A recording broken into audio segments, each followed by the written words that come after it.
Fuck it, we're doing it live. Sorry. Hello, everyone, and welcome to the Pen and Paper Pod, an extension of Tuscan Media Network.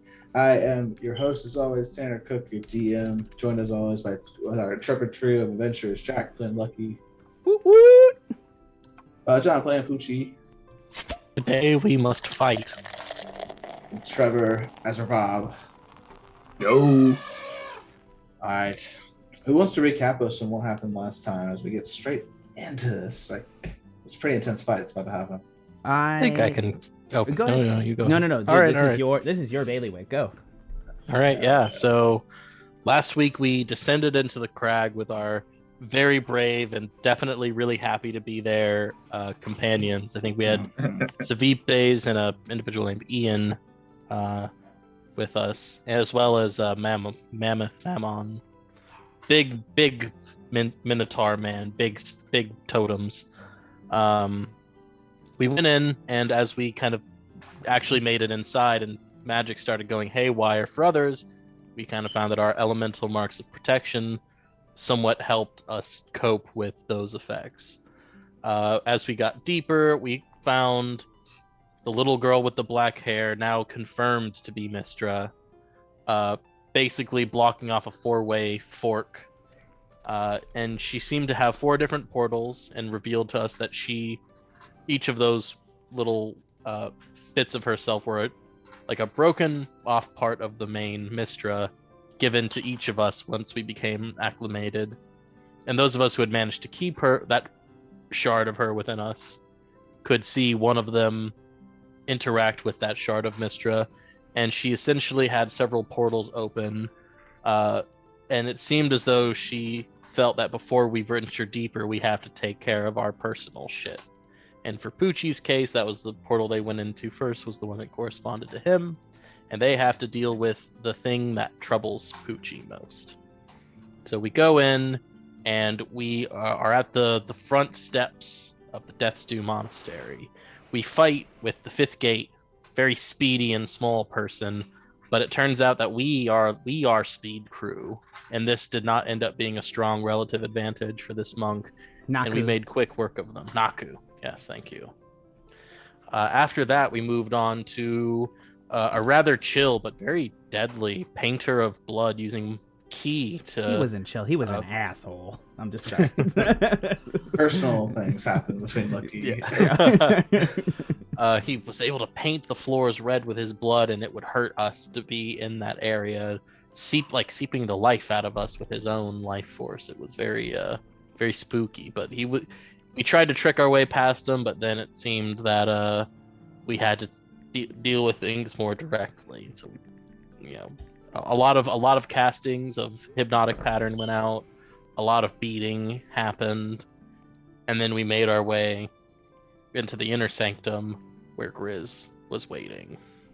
After an impassioned appeal, a trade of drinks with Grizz having the hold of the demon over him loosened by the drink of the gods, was then brought back. We almost pulled him out of his malaise, his corruption, but his master showed up to reinforce those lessons of demon brew and wrath and power.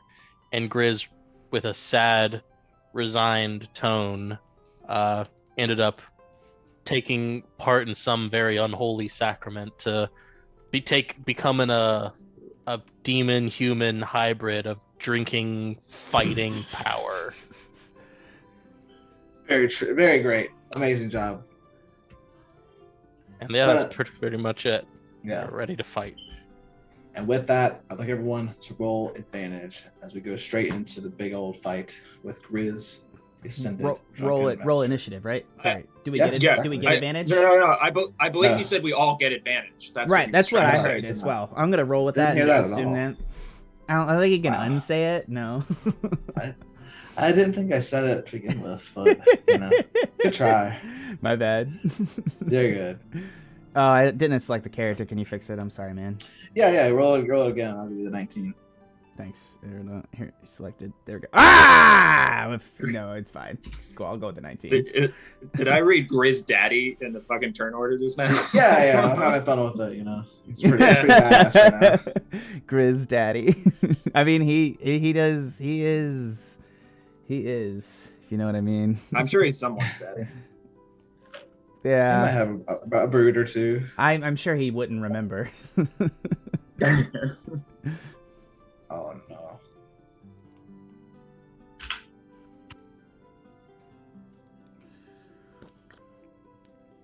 All right, well, waiting for Poochi, and then we're gonna get these guys in there too.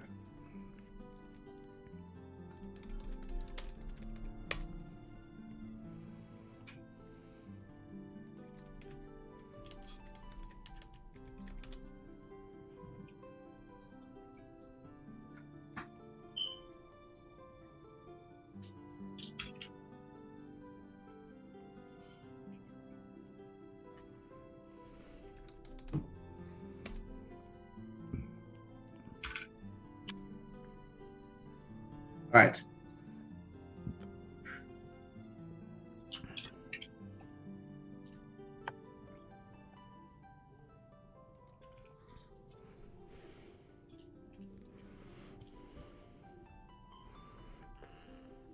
And all your little helpers in a row. And now we're done. First up is, of course, Grizz. So Grizz, as I said, has made into this immaculate form. As you guys just feel like his entire body is like almost vibrating on a different frequency. Poochi, you can just see ki pouring, like going in and out of every pore as if it's like free flowing throughout every cell in his body. Lucky and Rabab, you kind of just think, wow, this dude looks pretty badass, but you don't see a lot of ki or nothing happening. He's gonna go straight for Poochi with a big old attack. And I'm gonna have this character out here.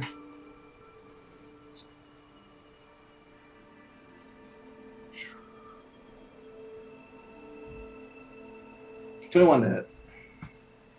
I will narrowly miss Poochi. All right. He's looking for a 24. 25 to hit. Actually, sorry, his AC is a 26. Okay, yeah, that'll hit.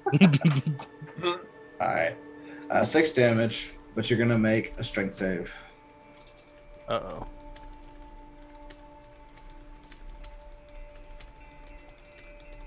So yeah, you're able to like withstand the like front force. It's just this kick is heavy to your face, but you block it, but you're still gonna be pushed back 5 feet. Oof, all right. He's then gonna rush immediately over here. Like you just see, like you don't even see his body. It's just like a blur as like little stepping stones across the water. Make his way there. He's gonna attack Savibus. That's what I was doing. That's not the attack. This is the attack. 23 is gonna hit Savibus. It's gonna take 6 damage. Savibus is gonna make a strength save. He's gonna fail and get pushed back into the wall 15 feet as like his punch is so heavy, no one can stand their ground against him. Move up right into Ian's face. I keep doing that. It's not the attack. This is the attack. Ian does not have a regular AC. Oh, he does actually. 21 will miss. And he's gonna do one last attack or 2 more attacks. Do it again. 7, 6 more damage. Strength save from Ian. He's gonna fail. And he pushed back into the wall as well. It's just like he's a force of nature. Last attack is gonna go against our boy Mammoth. 24 is gonna hit for 12 damage. Mammoth, who is great at strength saves.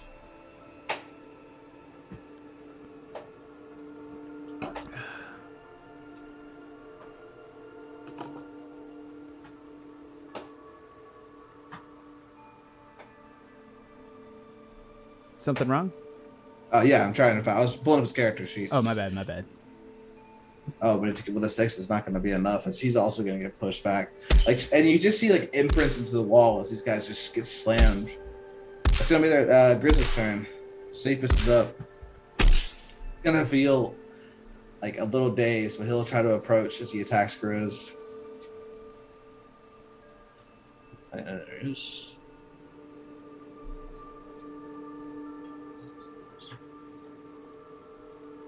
I pull up all these character sheets, and then they're all just a pile on my desktop. Here we go.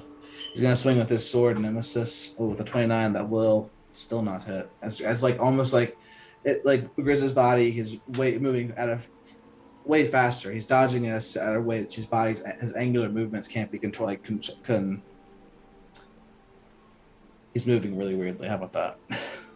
Sorry. It's like some like temple of the Shaolin. Like he's just like yeah. His body's contorting.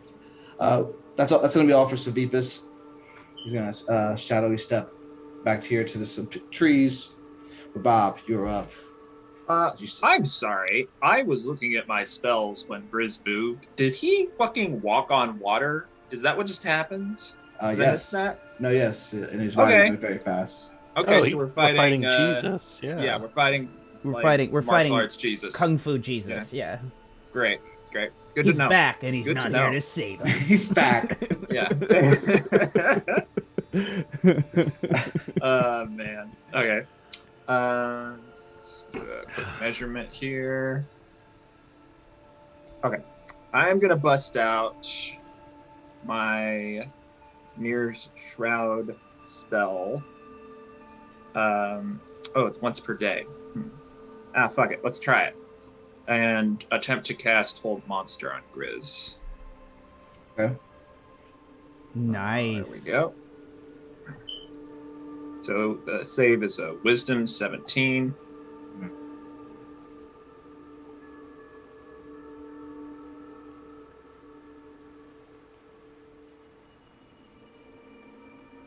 So he needs to make a He's gonna use a legendary resistance to save it. Make a save.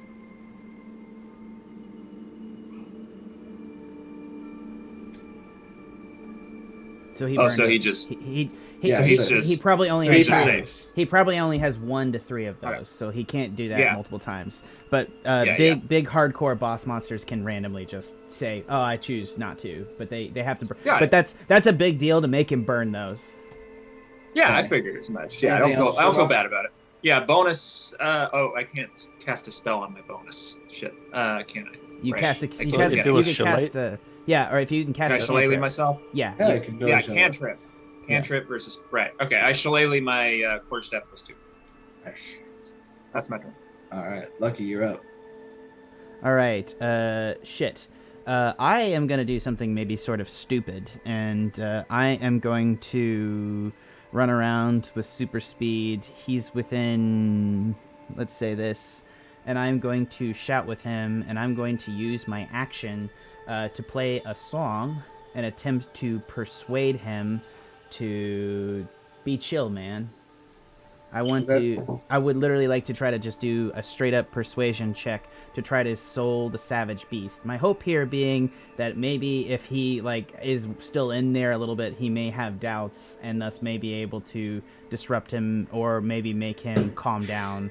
But I would like to just make a straight up persuasion check with a song. Make a persuasion check. All right. Would it yeah. Let me see. Hold on. Poochi is your friend. Don't die. Please, we don't want to do this. All right, persuasion. Yeah. 32. Ooh, it's a very big roll. I roll a d20. Right. So Gascoigne hears his music box. It's okay, Grizz. We love you, bro. Yeah, so you're just gonna hear in a very gurgly voice, almost like his throat has been dried and sapped of energy, just like friends. And then a tear will roll down out of the mask on his face.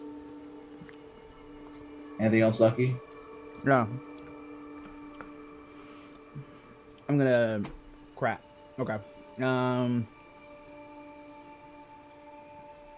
So you got bonus action. Yeah, I got a bonus action. I have a couple of things I think I want to do here. I still got a lot of movement.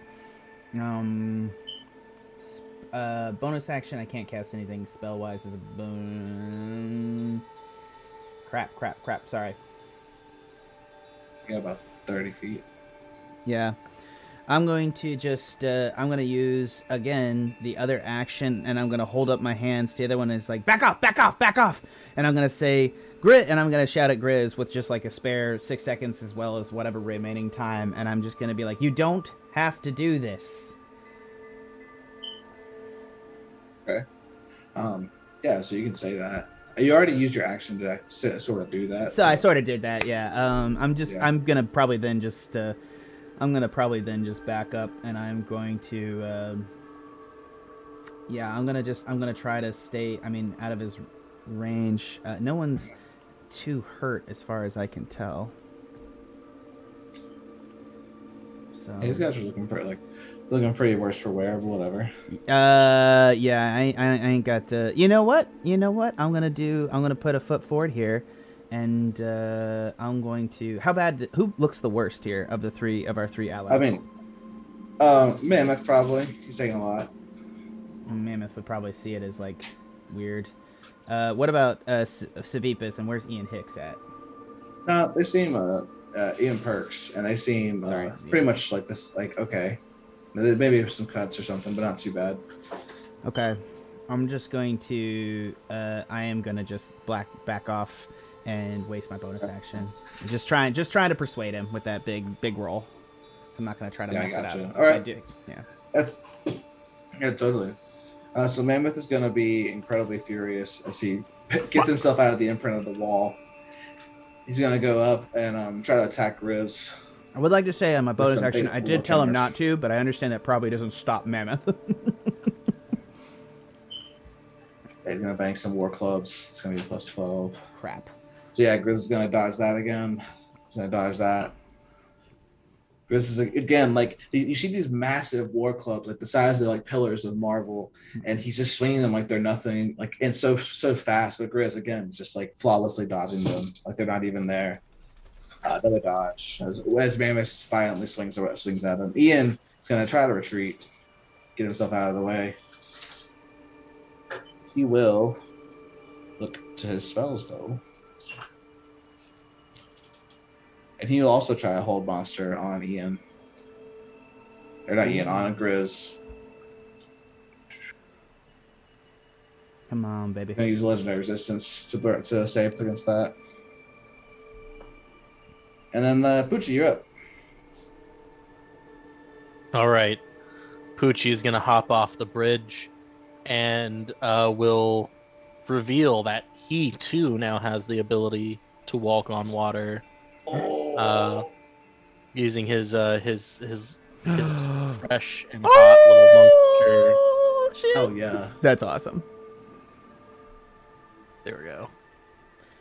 And he will zoom across the water, leaving delicate little ripples where each of his toes briefly touch the water surface. Hell yeah! And then come up. Rabab's mind. And then come up from behind Grizz and start try to kneecap him. All right, go some attacks. All right.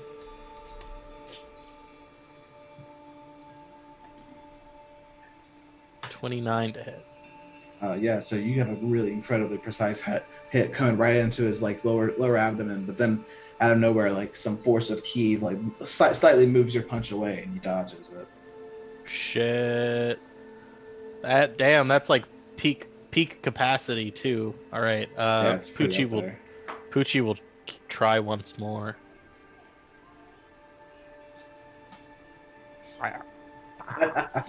Yeah, so even again, you're just like you're at the peak of monk level, and he just goes in for an attack, but the kick right to his lower leg is dodged as he jumps out of the way. Shit, wait. I could. No, I can't do anything. Sorry. All right. Poochi will unarmed strike at the bonus action. Go for it. Yeah. Yeah, 14. He doesn't even try. Like as much as, and he dodges it effortlessly. All right, that'll be it for Poochi. All right. Grizz at the beginning of his turn will drink his brew like he always did. Crap. Good Okay, you know what? What's the brew thing made out of curiosity? Which one are you talking about? him. What does the thing that he's drinking from look like? It's a gourd. It's basically like it seems to be like a beer or like some kind of alcoholic beverage that he has crafted for himself. No part of it is metal construction in a death's due way, is it? No, it seems to be made out of some clay, hardened. Shit. Okay. All right, then it'll go to Grizz's turn. He's gonna go right to Poochi and give her another drunken fist. 23. You said you're looking for a 24, right? 25, 24 now. Yeah, 24. Okay. That's 2 attacks, 3 attacks, 4 attacks, 5 attacks. Oh, with the crit on the 6th. Dodged 5 by the length of a pubic hair, but unfortunately, I'm gonna roll. No, if that crit on 30. Even if I got the full D10, that would be 20. What is your AC, man? 24. Wait, his 24. AC is 24. Yeah, that's what Poochie's is. Yes. Poochie's is okay. I am gonna roll cutting words and try to cut. If it's a crit, though, wouldn't it automatically hit? Yes. Oh, that's true. True. So everything else missed, though. Yeah. Everything else missed, yeah. Okay, well, then you got to take it. Sorry, I can't do anything. Yeah, no. Maybe don't mention that next time, Poochi. I got out pretty lucky on this one, I think. All right, 14. Actually, it's an extra D4 because he drank from his brew. Yes. So 18. Okay. This is max damage. So actually, hold on. Wait. He did 18. Correct. I am going to. I do not. It doesn't have to actually be. I can cutting words him and and move it from the damage. So I'm gonna roll a D10, and that should you can subtract. Fuck me. No. Okay. Okay. I will 16. add 2 back. 16. Yeah. So 16. So 16 damage. Not as bad as it could have been. Poochi, you're gonna have to make another strength save though. Mm-hmm. Absolutely.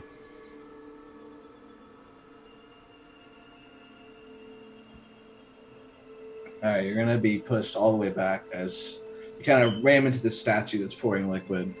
You're gonna take another D6 of damage. So 2 more damage.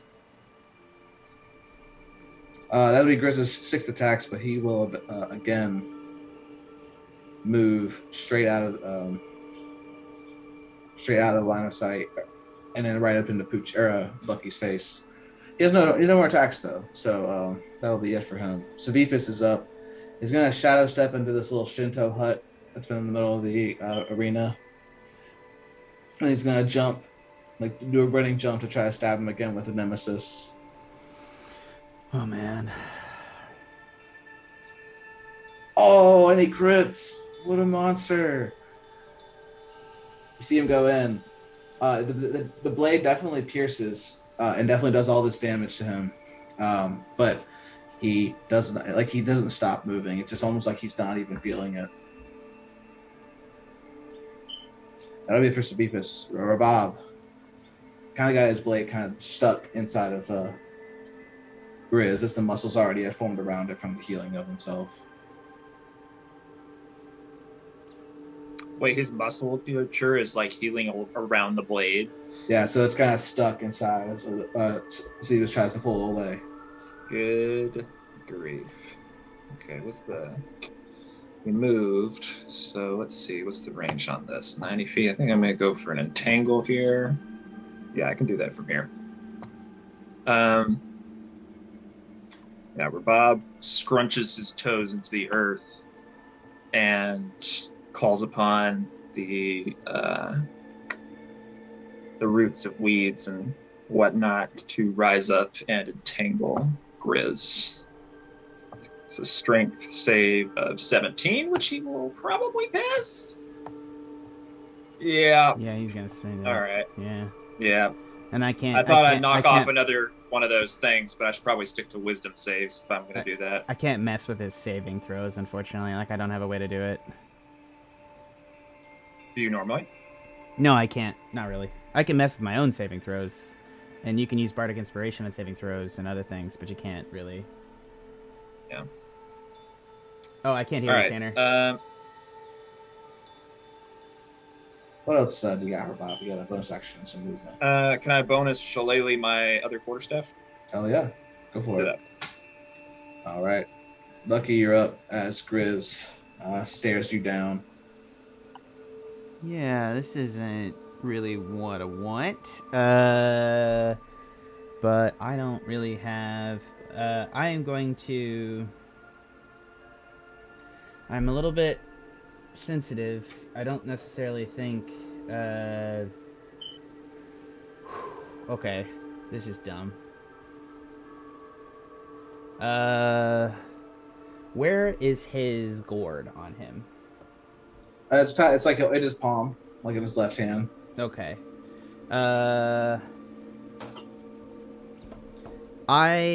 Holy shit. Okay, this is dumb. Just thinking, what are you doing? I am thinking about stealing that gourd, and I'm trying to think of a way to do it. Okay. No, because his wisdom, he's gonna make any wisdom save. I can banish him, bestow curse, wisdom, polymorph wisdom, turn him into an animal, turn myself into an animal and try to wail on him, but I really don't want to spend that. I don't want to spend synaptic static. Yeah. What you doing, Lucky? I am going to try to hold up my hands, and I want to fumble with him here. And I want to just be like, it's going to be okay. I'm going to try to put my hand on his cheek, and with the other, I'm going to try to steal his gourd. All right. Make a sleight of hand check. Okay.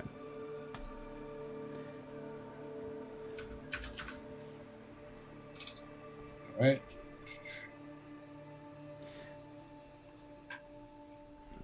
Yeah, so he doesn't see you taking it. Like, he doesn't see you, like, you have him in the face, but he doesn't see you take the gourd, so you have it in your hand. I have it in my hand. I have his gourd in his hand. Okay, cool. Make a strength check to try to release his grip. Oh. So you're kind of holding on to it. Shit. That's going to go poorly. Let's go. Just like a strength check. Yeah, go for it. No, yeah. It's not a hard check. He's not really paying attention to it. 8. Oof. I would like to use a luck point on this and try to roll that, because it's just a straight d20. Here we go. Ah. Luck is not on my side. Anyways, Yeah. So yeah, as you're holding onto it, you're just like he lifts it up as like you're holding onto it from here as he's holding the gourd himself. But as he goes to punch, he kind of like lets go of it, trying to catch you off guard. So he on his next turn that'll happen, and you can have the gourd on his turn. Sweet. I would like. Can I ready? I can't ready action, but can I ready my? You can't ready movement. You could. I mean, I don't know. No, you can't. All right. If you wanted Anything to, else? my thought process is that as soon as he lets go, I'm going to bolt in the opposite direction. Obviously, made a heave on Fair it. enough. So he'll probably get a Yeah. bunch of op attacks or whatever. All right. And that'll be it for Lucky. Unless you have a bonus action or anything.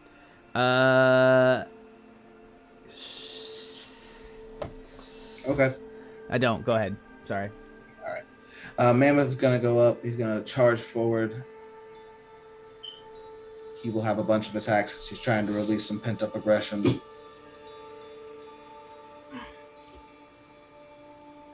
That'll miss. It's plus 11 of these.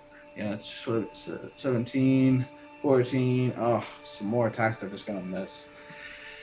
You see these giant clubs keep wailing about faster than you've ever seen giant pillars of like wood move, but Grizz again hard to pin down.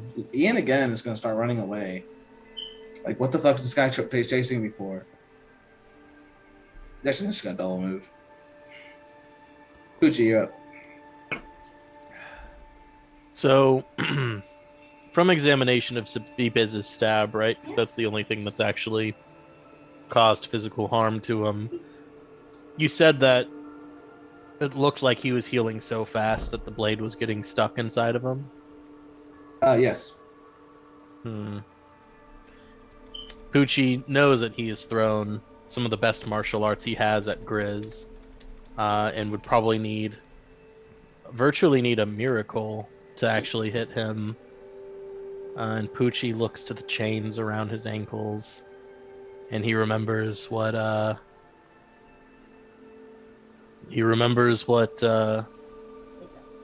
Oh, hold on. Name. He remembers what Bayfor said to him about doing what must be done, and knows that perhaps we don't have the means to stop Grizz any other way. So weighing the fates of his companions against Grizz's, Poochi will use his magical swimming powers to zoom across, get to here, and he is going to try to attach the shackles of the doomed onto Grizz. Oh shit! All right, go for it. Can you put those in there again? Actually, I'll just put them up right there. So it's an attack roll with the shackles. Yeah.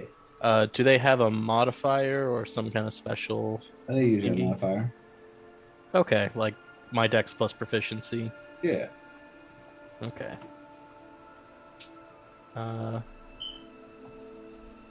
Okay. That reminds me. Could someone do an Arcana check to find out if the gourd that Grizz is drinking out of has a curse on it, or if he's cursed or anything? Because that's another thing I was thinking, but it's probably not relevant anymore. It's probably not a restore curse. So with the 15, yeah.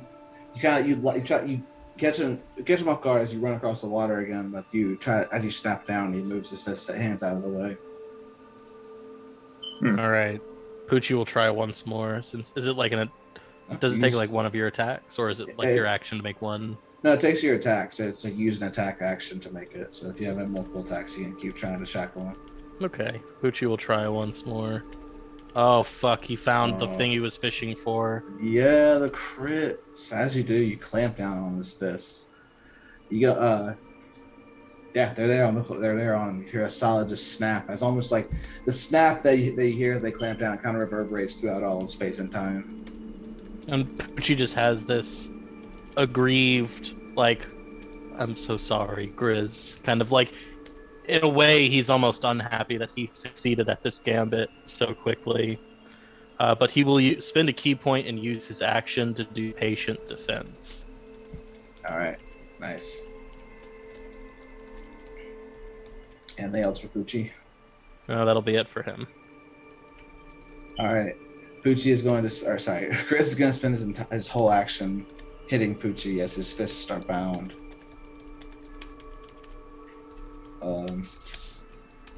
As he goes to start his turn, he tries to drink from his gourd, noticing that it's no longer there. He's going to go for another drunken fist. It's a disadvantage. So 22, 17, 24. Will that hit? 24 does hit, yeah. Let's see, he's got 14 damage to you and make a strength save. Hold on.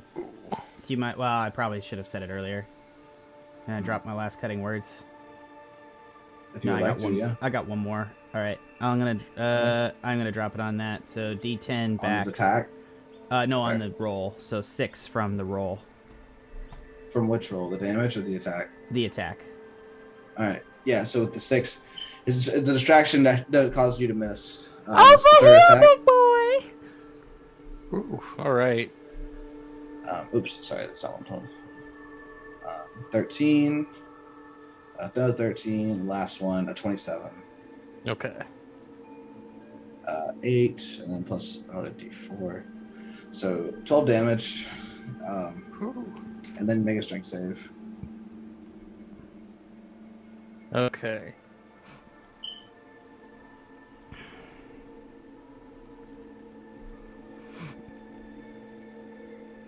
Oh, nice. You stand your ground against this heavy thud. You hear your bones crack. Not crack, but you just feel the pressure as they start to go limp in your hands. Yeah, Poochie's on the edge now. I don't think he probably doesn't remember a time he's been this hurt. He's at 10 of 80 hit points. Yeah, and you never you don't have to move back. You withstand the blow. Yeah, Poochie will, yeah. Svipus is gonna try like wedge and cut his own sword out with an attack.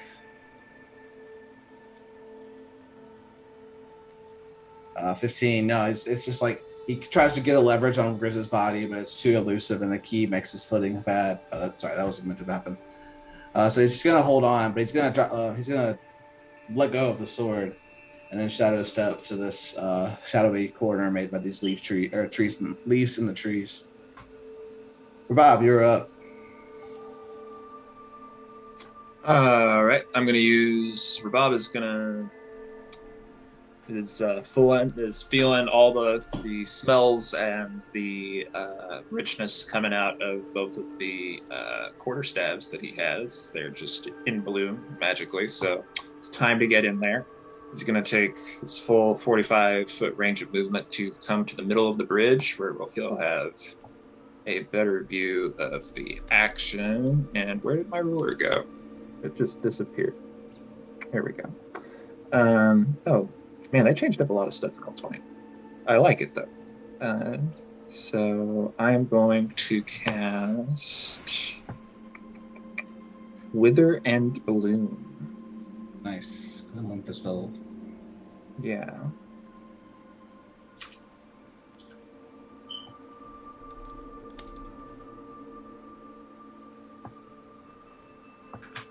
Ooh, a custom spell.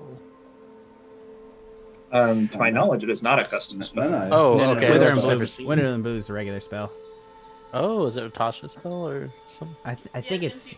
Yeah. Oh. Thanks, Josh.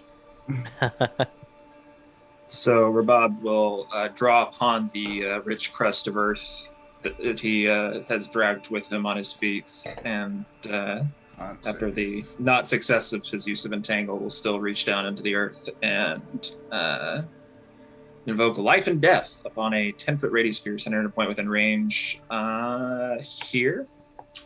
God, it never works when I want it to. That's because I don't have the move tool selected. Here, there we are. Okay.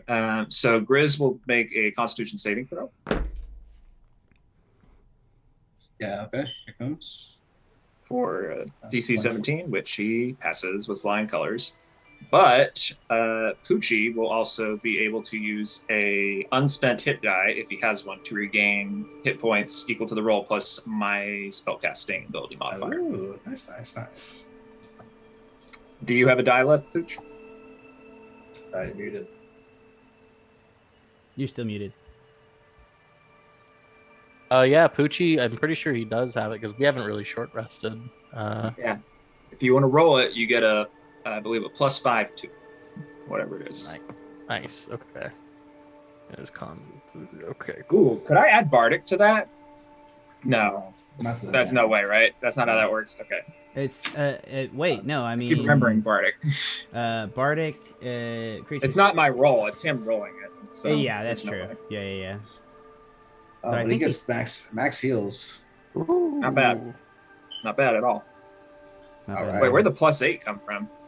That's your modifier. Oh, That's but your I modifier. also Yeah. it's my +3 from con. What was the other thing? If it's my hit die, Okay. or is it? Or does rolling that hit die include my con or just the? That I have no idea. Sorry. Regain number 50 equal to the roll plus your spellcasting ability modifier, so it's 5. Oh yeah. Okay, yeah. So in that case, just 13. Okay. Still max heals. Yeah. All right. Anything else for Bob? No, not this turn. All right. Lucky, you're up as Chris Gotcha. has turned his back to you. Okay. So I am going to just first off, I am just going to I'm going to save my action. I'm literally just going to run away. 5. yeah. I'm going to leave his AoE. Anything happen? Yeah, you can still not attack. Okay. Pass it. 14. That will not hit. Nice. I'm going to move out over here, and I'm going to look at this gourd real quick. Okay. Yeah, so you're going to... Oh, God. What are you going to look for? I'm going to turn it upside down and just let it start pouring out. I assume it's like some sort of infinite gourd like Poochie's. Yeah, as you start pouring it out, it starts to not... Like, the spaces don't match up. It's bigger on the inside than it's on the out. Got it. Okay, I am going to... I don't have a third. No, I do have plenty of third level spells. Okay, cool. I am going to attempt to come over to Savipus, and I'm going to use my action to try to smash the gourd. Okay. No, I should use magic of some kind. I suppose I could dispel it. That's not going to probably work. Counterspell, enemies bound, fly, haste. Man, I am so specialized.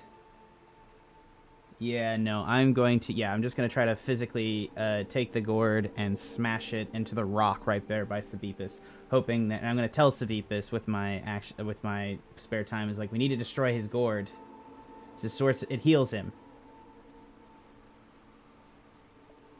Yes, Phoebus is like, oh, well, yeah, let's break this shit open. Okay, I'm gonna make try a to strength check with. Or exactly how are you going to destroy it? Because that could change what the roll is. You're trying to smash it on the ground. Or you're trying to like stab it. Like what? I think I'm gonna take my rapier and try to just sort of like pry it apart if I can, or just try to like stab it, or just do it as best I can. Okay, perfect. Yeah, so make an attack roll in that case. I think so. Yeah. 13. Doesn't it Yeah, automatically hit? Yeah. Oh well, it's got a hardness, but yeah, you can Okay. make it. You can do your damage. Sweet. 9 piercing. Yeah, so with 9, yeah, so you stab right through it, and you can actually like hear like see like little chains of magic break off as you stab through it. But yeah, as you do so, the gore no longer keeps pouring out the liquid, and it just kind of stops. Sweet. I'm gonna toss it on the ground, and I'm gonna point at Savipus and be like, "Stab it," and that'll be my turn. All right. Mammoth is gonna keep trying to wail at that this godlike figure that is actually proven to be way harder to hit than he thought. It's a 25 will miss. Yep, everything misses. Again, misses. Wolt, as you're in close proximity to the Mammoth, you kind of just feel the wind force as these giant pillars come beside you. That'll be it for Mammoth's turn. Ian is gonna actually go forward. He's gonna open up this Shinto like sliding door and go forward this way, and it goes off screen. Poochi, you're up. Nice. I hope you have a good funeral, Ian. All right. So Poochi is. Does he see any kind of physical change in body language or demeanor from Grizz after his gourd is destroyed, other than like, is he just like angry and just that much more wrathful? No, you seem like he doesn't actually mind. It's kind of like lost in his field of vision. But yeah, I'll give you. But you can make a medicine check for free as you're trying to scanning him up and down. Okay. Yeah, 17. Yeah, even with a 17, you can start to see that his body is getting withered and like sapped of all of its energy. It's like becoming a husk of like of a man. And then you can continue your turn. Okay. Poochi perhaps sees that Bayfor's and Cyrily's fondness for one another and respect for one another extends to maybe more than just their general personalities, but how their artifacts seem to intertwine. And Poochi is going to pull out the fragile embrace. He knows that once Grizz is able to figure out how to escape this, it will be child's play. Only one round has gone by, but there are 4 more left. And Poochi is going to stop time. Okay. Holy crap. Nice. So time like, almost like just sets in place as you feel this statuette like pulse with power in one fell swoop. And I guess I need to roll a d4, yeah. Yeah, go for it. Is it 1d4 plus 1 for time stop, or just 1d4? I think it's 1d4 plus 1. Should be. Okay.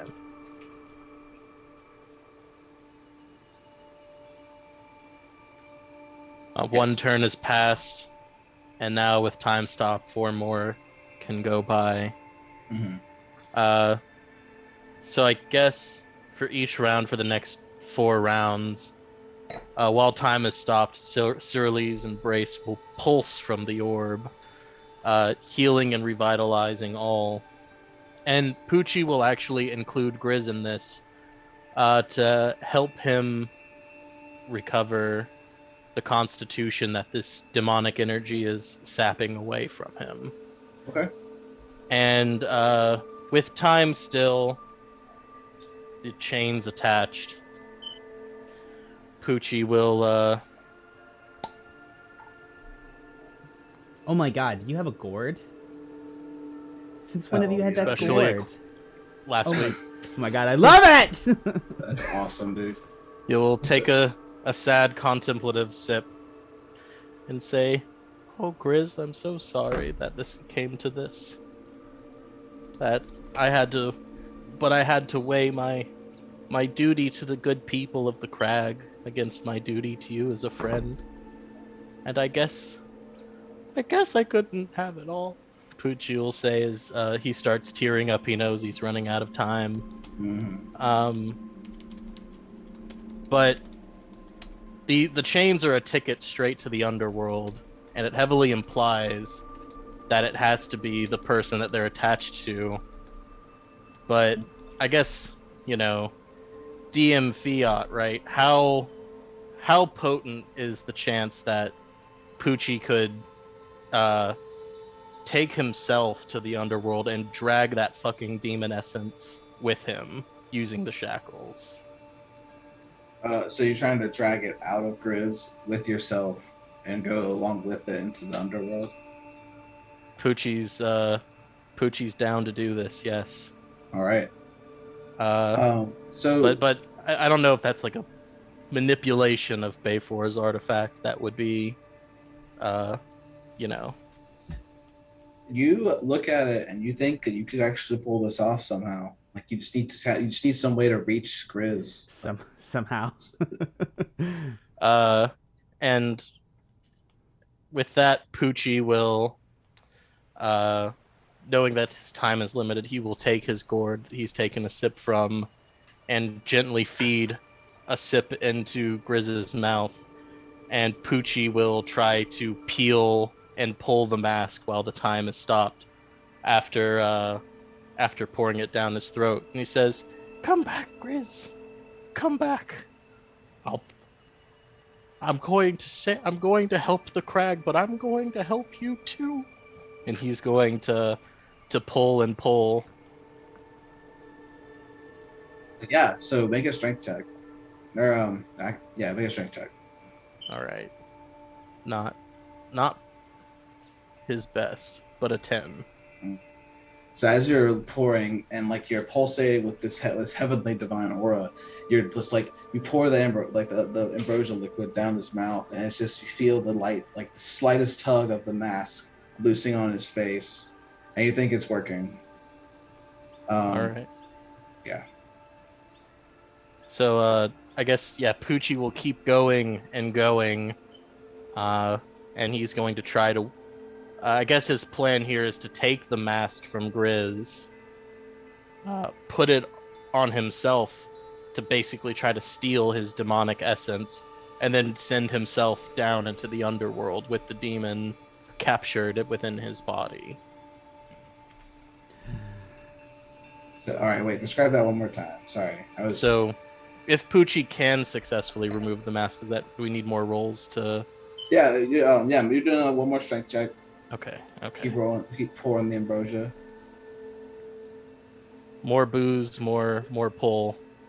Yeah, you feel it even comes looser and looser as you get this one. So you're trying to. Are you trying to leave Grizz here or take Grizz with you to the underworld when you go along with him?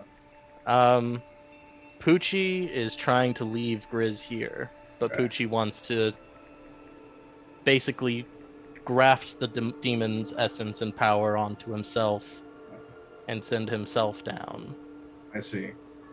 As you start to like pull the mask deeper and deeper, Grizz is gonna like hold your hand to stop you, but then you start to notice the shackles are really loose around his wrists, and And as the turns go by, and the last turn kind of comes for the 5-turn delay on the shackles, you kind of slide your like wrist in there, shoving your hand in between the shackles themselves, causing this like disjoint as the entirety of the room bursts in a black, like fiery hellscape of light, as the time is just unfrozen at this moment.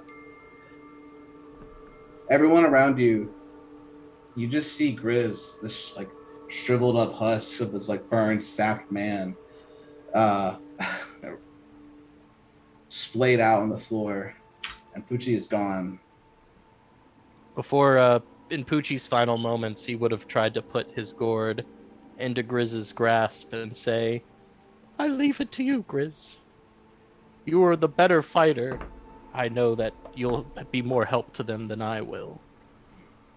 And we'll kind of push off.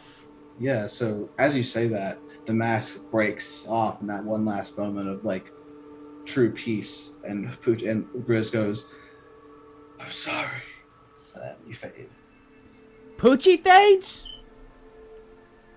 Yeah, Poochi is not there. You see Mammoth standing over this body of what was Grizz, holding the ally of the drunken fool. We're out of combat at this point. All right, I'm obviously rushing over to where. Is there any sign of the portal or anything that he went through, or what happened? Is there like a sign? Is there like a smoking pile of dust? You see around the wrist that the shackles have left this smoking like brand on his body, but they're not there. Do I need to roll d20s for each of the artifacts since they were both used? Yeah. I guess I'll do it in the order that they were used: shackles and then embrace. Okay. This is D20. So just to establish what happened, Poochi used the shackles to bind Grizz, to try to bind the demonic essence inside of him that he was corrupted by, and to pull it out of his soul with him, and he's then dragged the demonic essence down into hell with himself. And Poochi has disappeared using one of those very advanced god devices, dragging the demonic essence, leaving Grizz a withered husk on the ground. Out of character, you do know that. To Lucky and Rabab, he's just gone. Okay, Bright, sorry, I just flash of light. Yes, you're right. Okay, That's okay. I don't know that. I just saw Poochi do something, and I'm like searching for Poochi, and I'm literally gonna go over and I'm going to just like absolutely, and it's not very hard for me, but like for Lucky, but I'm gonna punch Grizz directly in the face and be like, "Where the fuck is Poochi?" So he is unconscious. He has one death on his death saving throws. Bob, where's Poochi? Cyrily's embrace help him at all, or is he alive basically because of it? Yeah, he's alive basically because of it. Because of what? He's alive embrace. Basically because of it, right? And I guess maybe in Poochie's place, right? Those shackles are just there in the grass. I don't know if Poochi took them with him to the underworld. I mean, there's also the effects of the drink he drank at the beginning. Oh. Rabab kneels to the ground where the shackles dropped. The shackles aren't there. They're not there, sorry. Where Poochi was, and just puts his palm to the earth and tries to understand, reach down with his mind into the roots and the topsoil, the mantle beneath, the crust of this world, and try to find Poochi with his mind. And can I make an Arcana check or something? I mean, this can just be flavor text, but you can make a nature check. Nature check, okay. I'm walking over and I'm gonna like just grab the fucking giant minotaur and be like, "Where did Poochi go? Did you see?" The minotaur's gonna be like, he was right there. I was going for a swing and then he wasn't there, and the light flashed. How did he even get on the floor? He did something. He did something magical. Poochi doesn't have magic. That doesn't even make any sense. He doesn't have any magic. How did he take this essence out of Grizz? What the fuck is even happening? Where the fuck is Ian? Where the fuck is... as you say so, almost on cue, he slams the Shinto door like open again, and behind the door is the portal that just popped up. He's like, "What? This was a fucking portal that just showed up out of nowhere!" And he like runs out. Ian, I need you over here now! Wait, you mean the portal we came through to get here? No, the one to this leave. portal's at the top of the map. Yeah. Yeah, so this would be to Wachaka. Oh, right, to the next level. Yeah. What happened? Is it over? Poochi. No, Poochi, I don't know what happened. Poochi, like, sucked the demonic essence out of him and disappeared. He used one of the items the gods gave us. I don't know what its specifics were. Well, shit. I can't. What do I gotta do? I don't I know. don't know where he went. But, like, I we're can't literally... feel- Look. We're literally sitting in a dreamscape that was devoted to him. If the dreamscape collapses without Poochi, like, we don't know what's happening. We have to try to get him back. We gotta think about this. Bob, do you know The where fact he is? that the dream is still here would seem to indicate that the dreamer is still somewhere. Rabab, with your 9 nature check, you feel deep into the ground, and like you just feel that on that spot where Grizz and Poochi were, it's just burned. Like the ground is just sapped of energy. The grass is dead. You reach down, but you just don't feel any life below you. Okay, this is hell. This is hell. So this is my territory. I don't know. Okay, Ian, do you Have you been to hell other than the time that we went there together and ran away from that one dude? No, that was hell? We all went there, but like, Ian, do you have any teleportation spells or anything along those lines? No. I prefer the open road when I travel. Zavipus, you got an item or a scroll or I don't I don't have anything, man. Like, I only came here with the weapon. Bob, you got a spell, right, Bob? We got something. I have lots of spells, man, but I don't know how to get to I don't know. wherever he went. I attune banishment or like you attempt to send a creature that you see within range to another plane of existence. The target, it's a plane of existence. Wait, our characters don't know that he's in the underworld, correct? Correct. We know that he used an. We probably know. I suspect that he used an item that God gave him. Okay.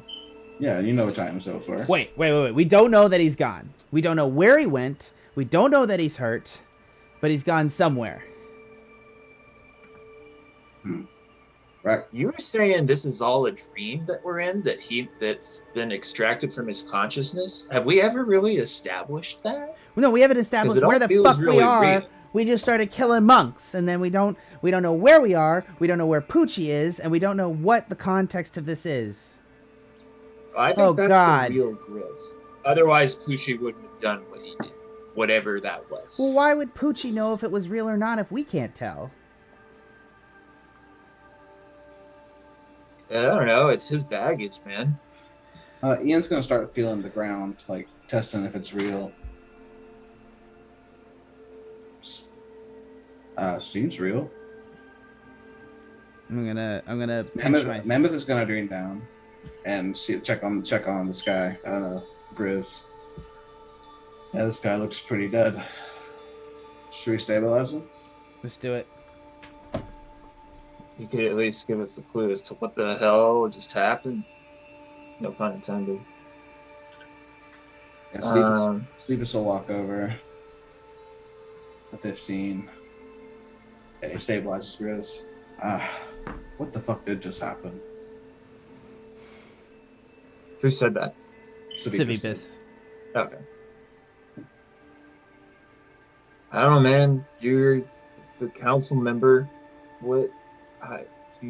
We're way out of the council territory here now. That is true. Yeah, like I don't even think it's like fair to like this is like I didn't even know Poochi could do that. What did he do? And I'm gonna try to genuinely like just I'm just gonna try to kind of start tapping Grizz on the face, and I'm just trying to wake him. I'm gonna try to. I was like, did he leave his gourd? Which gourd are you talking about? Poochie's the one gourd. that you stabbed? I broke the other gourd. Yeah, Poochie's gourd is in Grizz's right hand. I'm gonna take the gourd and I'm gonna put it to his lips and kind of like put a little alcohol to his mouth. Okay. Yeah. So as you see, it still holds the ambrosia liquid from the gods, and he pours it in.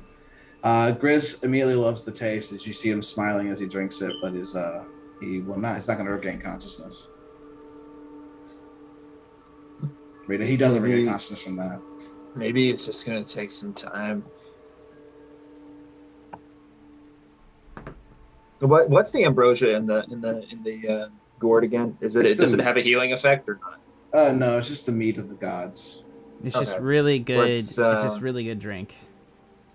Let's put a potion in there.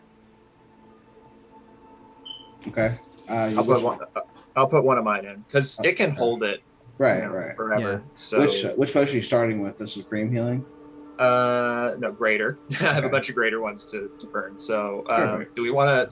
Should we save the ambrosia in anything? I don't think we have anything. Wait. else It's full of ambrosia right now, right?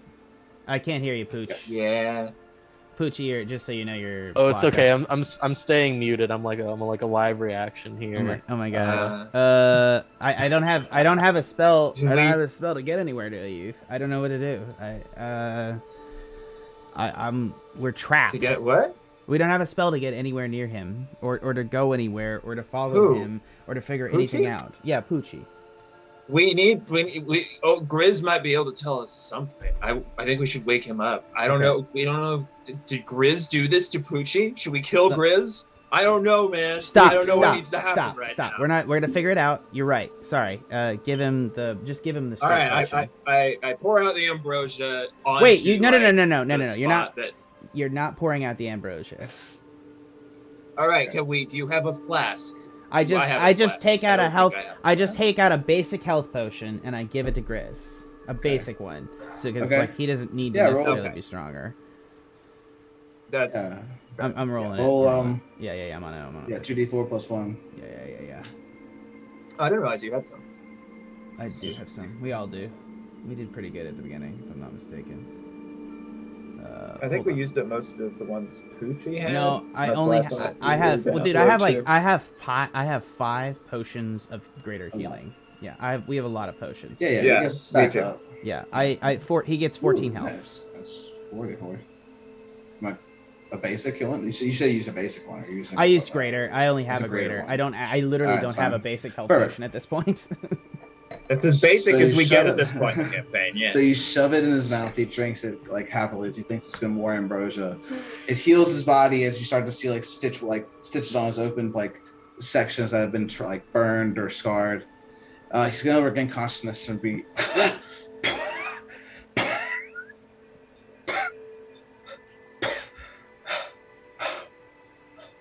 Where am I? I'm going to I'm alive. bounce on top of his chest and look at him, and I said, "Where is Poochie?" Lucky. Where am I? How am I alive right now? You are at the third I gate. drank the life taker. Yes, Poochie did something to you, and he's gone now, and I can't find him. Do you know what happened, Grizz? What did he do to you? I remember he snapped those dreaded shackles on me. Although ominous, I felt something bad was happening immediately, almost like a feral instinct. Shit, Poochie's in the underworld. But I felt like a sudden tug on my arm. But then it saw was this hellfire, and then I thought I was dead. Blackness. Wait, if he put the chains on you, why did he disappear? What are these chains? Or the shackles? What's? Okay, Shackles. I'm full on done. I'm gonna take out the immovable rod and I'm going to take the immovable rod, push it into his chest as hard as I can with the flat side of my palm and activate it on the end so that it's literally physically stuffed into space, so he is shoved against the ground with the immovable rod against his chest, compressing him. Okay, yeah, you do so. I need Whoa, to what the know fuck? where Poochi is. What did you drink? What magic was part of it? Give me information now.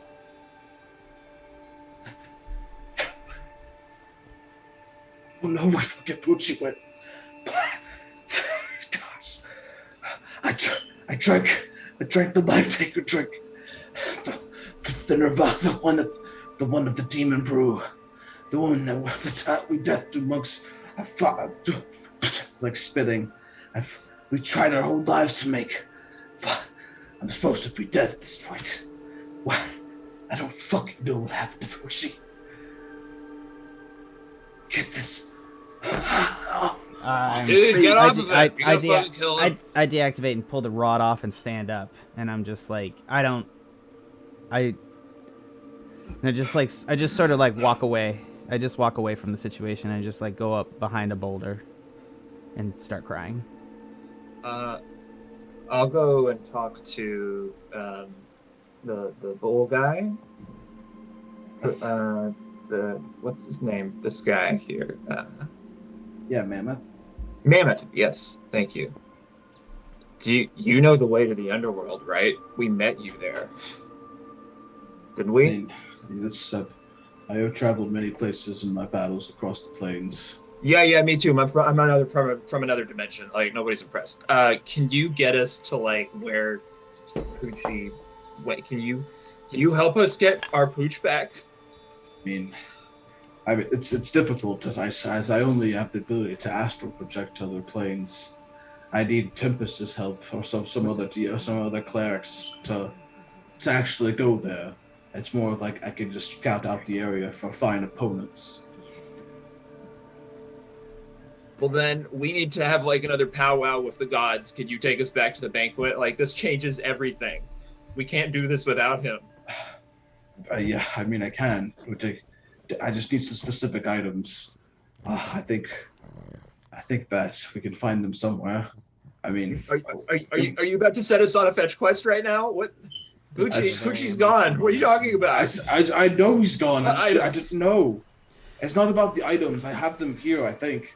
I pass over, I jump over the rock. I'm just wiping away this, and I walk over, and I said, look, Honey Bear, the gods themselves has sent us on a mission to save the world. You know that we're here, and we're important in this element, and I'm going to say this, we can't complete it without Poochi. And I'm going to go on another level here and say, we're not going to complete it without Poochi. So what do we need? Where do we need to go? How do we get to hell? And how do we find Poochi? Well, we have to do. I can only really astral project, as I was saying. It's more about we have to barter to have passage with Tempest himself. We can do that now, but I mean we're kind of in the middle of a war zone. Absolutely. Who do I have to kill in combat to get Tempest's approval? So, I mean, it's more of like it's more of having him accepted. It's not. He's. Fuck. What's the domain of Tempest again? War god. He's the god of war. Oh yeah. Yeah. He's the war god. He does everything. Astral projection. So like the Devil Man said, who do I have to murder? Come on, like I you know. Grizz is gonna step up. I would like to go too. Please, please, Bullman. She's gonna say, okay, all right, let me step up. He's gonna start walking up. So over the course of him setting up and actually making the things he needs, you guys get the ability to take a short rest. We're gonna short rest first off, and also I am going to walk over to the corner and I am going to pray. To who? My mother. Okay. And just ask for help. So I'm gonna get up and go back. Short rest. I just want to go over something. Hold on. Reset maximum hatred during automatically apply. I don't need that. Well, I don't need any healing. Perfect. And I do regain some spell slots on a short rest now. That's right. What ability? Shackles of the Doomed. I'll create an invisible sphere with the Hearth of Moonlight and Shadow while we rest. Oh, that's right. That's right. The war zone is The element that it was the primal god abilities. That's right. Sorry, I always forget those. Not that I don't forget them. We got a lot of different stuff going on now, for sure. The wearer can no longer be exhausted. In addition, the wearer must constantly under the effects of regenerate spells, but instead heals 2 health instead of 1 health. So yeah, I'm full health. Upon taking a short rest, I need to start taking hits more. I can heal. I need to do better. Like that's in character. Like Lucky's like it's in character. He needs to do better. Mm-hmm. 1 spell slot of their choice. And upon taking a short rest, the wearer may regain 1 spell slot of their choice. I'm actually going to do a crazy thing here. I can sacrifice health to regain spell slots. And so, first off, I'm going to regain a spell slot of my choice. So I am going to regain a 4th level spell slot. And then I'm also going to burn, let me see. So to regain a 2nd level spell slot for every 10 HP I burn. And this is my question. I have full hit dice. Can I roll the hit dice at the same time as I am burning the HP on the short rest? So like I'm full health. Yeah. So you can sacrifice the HP anytime. Cool. I'm gonna sacrifice 1st level spell or 10 more HP per spell level.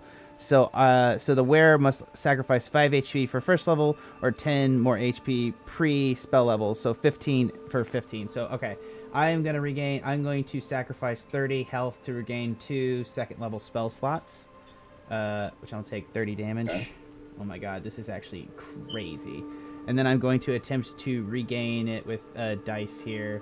So I'm going to roll, hold on, short rest. 1, 2, so let's do 2d8, 6. No, roll it on the thing, you dumb piece of shit. Oh my god, here I got it. 7, so, and then I'm going to roll 2 more. I'm sure I'm going to roll 3 more.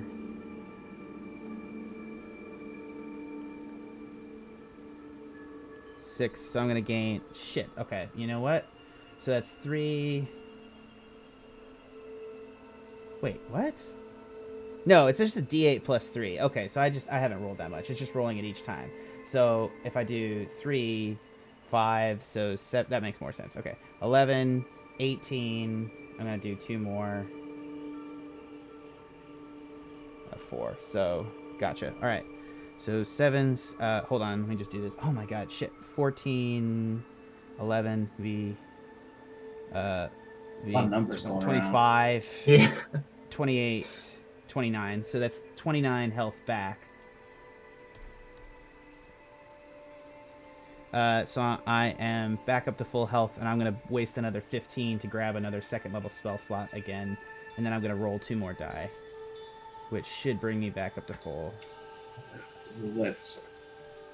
Yeah, so 16.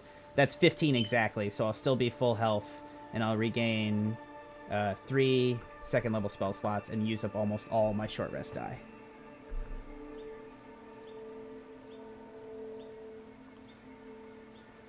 Yeah. So that's 1, 2, 3, 4, 5, 6, 7. So 1, 2, 3, 4, 5, 6, 7. I have 3 short left die left, but I regained 4 spell slots. And had the effects of a short rest. Hell yeah. Okay. Which also means that Very I nice. have regained all my Bardic Inspiration die, and I am literally pissed. And I'm going to smack the shit out of Poochi when I find him. If you find him. There is no if. I guess while Alright. you're burning hit die, I will burn some incense. I don't really have much to do. Hell yeah. So everyone's gonna be healing up. Mammoth will finish the preparations for the ritual, and he'll invite you all over. Okay. So listen, this is how it's going to work. It's going to be similar to what we did in the cave. We all just have to inhale and to let it take us where we're going to take us. Do not try to fight it as we're trying to go to the godly realm again. He's going to take a puff. Deep sigh, and hand it off to whoever's first. I'm gonna I'll take that shit up. I'm gonna turn to Ian Nice. and say, "Are you coming with us?" Should I? It's up to you. No. Okay. I'm gonna go to Savipis and ask the same question. I mean, I can definitely accompany you if you would like me to, friend. Yes, but, I would like you to. Let's go. All right. I mean, come on, man. Rabab takes the puff, and then Ian is just gonna die. No, wherever. Rabab has been holding his breath this whole time. Like after he took the puff, he's just waiting for someone to tell him to breathe out. oh yeah, man was like, breathe out, man. I'm gonna finally one last time. I'm gonna walk over to Ian and I'm gonna be like, and I'm gonna go full on at the waist bow, and put my neck almost into his eye line, go all the way down, and say, "Please, would you come with us?" And I would like to make a persuasion check if you'll allow me to. Sure, go ahead.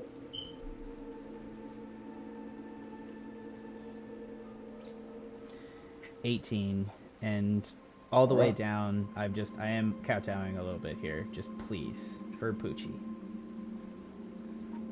All right, I'll come. Though it does concern me that all our bodies will just be lying here. That's I will come. actually a solid thought process. You're welcome to draw stuff on my face if I leave, though. No. Let's all do this together as one.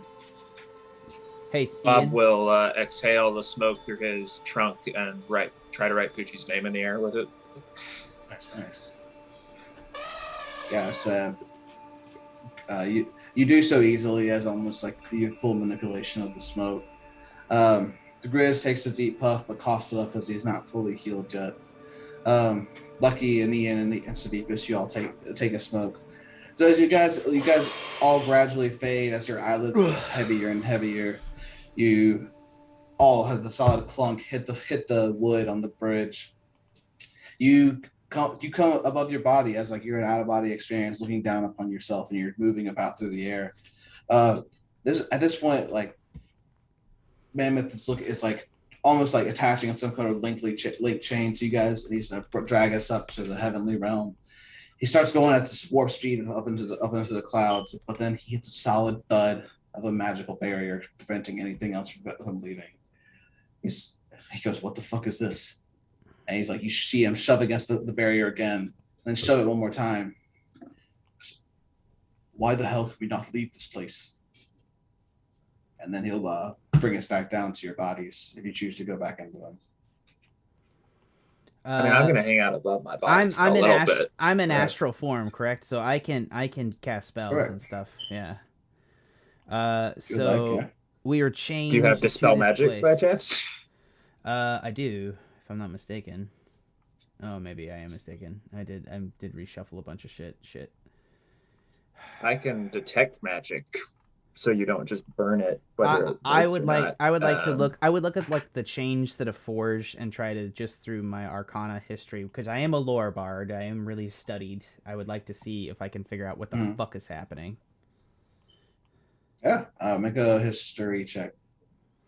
Ooh, okay. 15.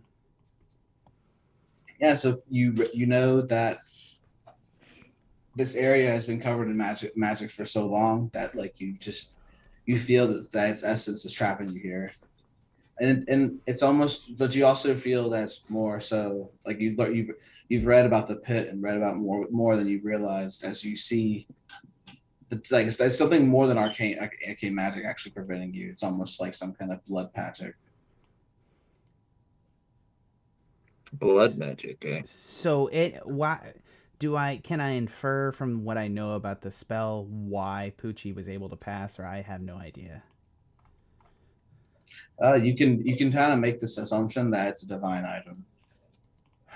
Fuck. Okay.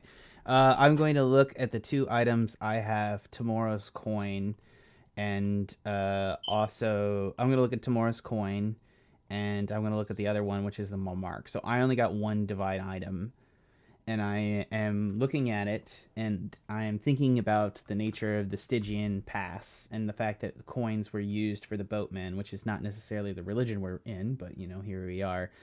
And I want to attempt to sing a song to magically attempt to will to give the coin to allow us to pass to get to Poochi. I want safe travel to Poochi. I want to trade my coin for it. Tamora's coin. The coin that luck. All right, yeah. I'm going to play a song. Hold on, guys. I don't have great music for this. Can Rabab assist you with, well, he doesn't have his flute on him since he's, or I guess you have your guitar though, right? Oh, okay. Nice. Hold on. Nice. Rabab will do an interpretive dance if that's in the air. Yeah, you get in his astral form. Yeah. That's what you're going with. Yeah, as I begin to play, I'm going to make a performance check, correct? Mm-hmm. You're there with advantage. Performance with advantage. Here we go. 27, 27, both on the roll. As I try to trade the coin to make passage for my friend.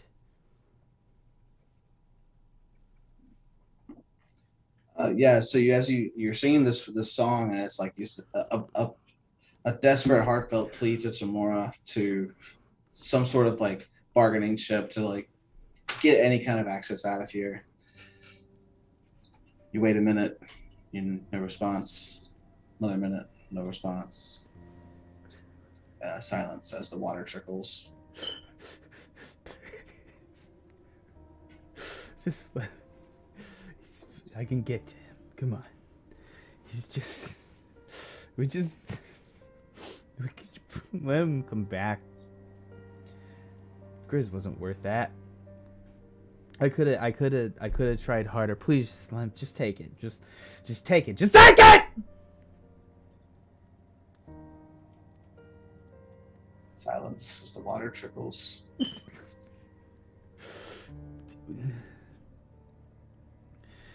You don't want to do this with me. Rabab lets out a slow, mournful tap on his trumpet. You don't want to do this with me. Trumpet. You don't want to try. You're not taking him from me. No. Nope. I am there was nothing of Poochi, right? Because Poochi's not dead. And I wouldn't know that based on that, because there's nothing of Poochi to use the raise dead spell on. Right. We've seen a reincarnate spell. You know what the shackles do. What it helped me out here a little bit, because I was reading the shackles description. I was a little touch confused. The shackles drag you to hell, but he wasn't bound by them.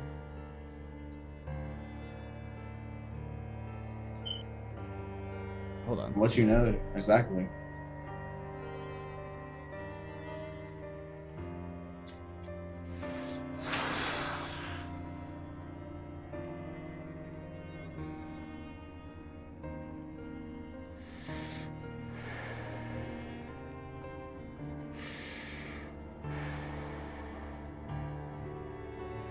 Shackles of the Doomed are a one-way ticket to the underworld. When attuned, the user can use their action to make an attack roll that attempts to fasten the shackles onto a target. Should the user hit, the Shackles of the Doomed are fastened and target HP roll 0 in 5 turns. An unsuccessful sleight of hand or athletics check will break out of the shackles. DC 22. After using the item, he could have made it's shackles. Poochie's good at that. Why did he go to hell? What was in Grizz that he shackled? Because he shackled Grizz, and then the magic left him, and then he went with him. So it's like Poochi took what the fuck was in Grizz, and I looked down and I looked for Grizz's soul. Grizz is just as confused as you are. He just says he has nothing to say. I don't know what was in me. I'm gonna point at should him be and dead. it's like, fuck you. Yes. Yeah. Yeah, fuck me. You Face had to stuck right have down. the biggest brew in the world. It had to be the hardest. It had to be the best. It had to be I this. did. We had to fucking have this with him. You know what would you give I to did. have a Poochi back? I did have to have the best. Good. Look at See me. the errors. Look at me. I don't give a shit what error you see. I don't give a shit what you do with your life. I don't give a shit if you die. You have one goal now. What's that goal? I'd like to make a persuasion or intimidate or whatever that you want me to do. Yeah, choose. Are you trying to actually scare him, or are you I'm trying persuading him. I'm saying his goal is Pooch, and that's the only goal he should have. to? All right, you make a persuasion check. 27. That's their number tonight. Yeah, Hey, it is, with yeah. a 27. With a 27, Chris is just like through tears, just like yeah, for Pooch. I'm gonna get him back. He's not gone. We don't deal with gone. That's not what the Crag Crew is about. We don't go away. We don't disappear. We don't go places. We're just temporarily out of order. We're gonna find him, and I don't care how much magic I have to leverage to do that. I'm about to go save the fucking city of magic. I'm gonna take that magic, and I'm going to wrest his soul back from hell and force it into his body, and I don't care what the fuck we have to do. Rabab! Yeah. I literally have never called you Rabab in the entire time that you've known me. I always call you Bob. Oh my god, you're right. What? You know my name. I've always known your name, and we know Poochie's name. What are we doing? Well, we gotta go get him. Yeah, I just don't know how we're gonna get there. we're not gonna get there. Wherever there is. I'm gonna hold up Tamura's coin. It's like, there ain't helping us right now, so we gotta go kill 2 fucking gates, and then we gotta go find Poochie. You got it? You think the magic barrier has to do with all the monk people?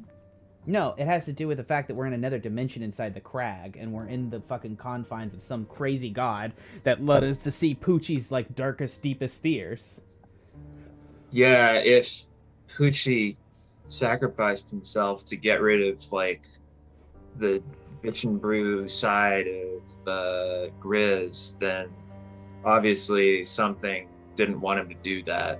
So I guess Wait. the only way is to defeat that something that's here. I'm here. I'm like that astral- big green dude. Hold on. I'm astral We're both projecting. still Astro, right? Yeah, we're astral, right? So we have Right. silver cords. Can I What, cut? what do we have? We have cords that connect us to our bodies. If we cut those cords, we die and go to hell. Man, are we really gonna do that again?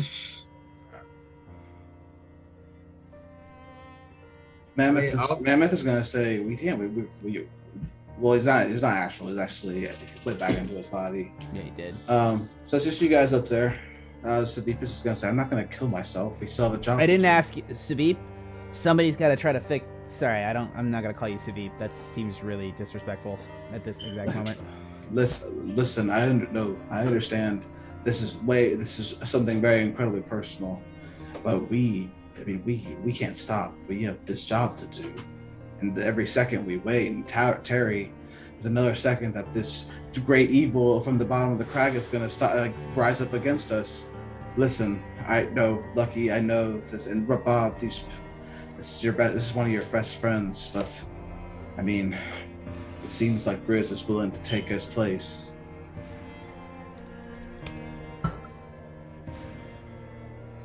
It's just I'm only opening it up. I want you to change that thing.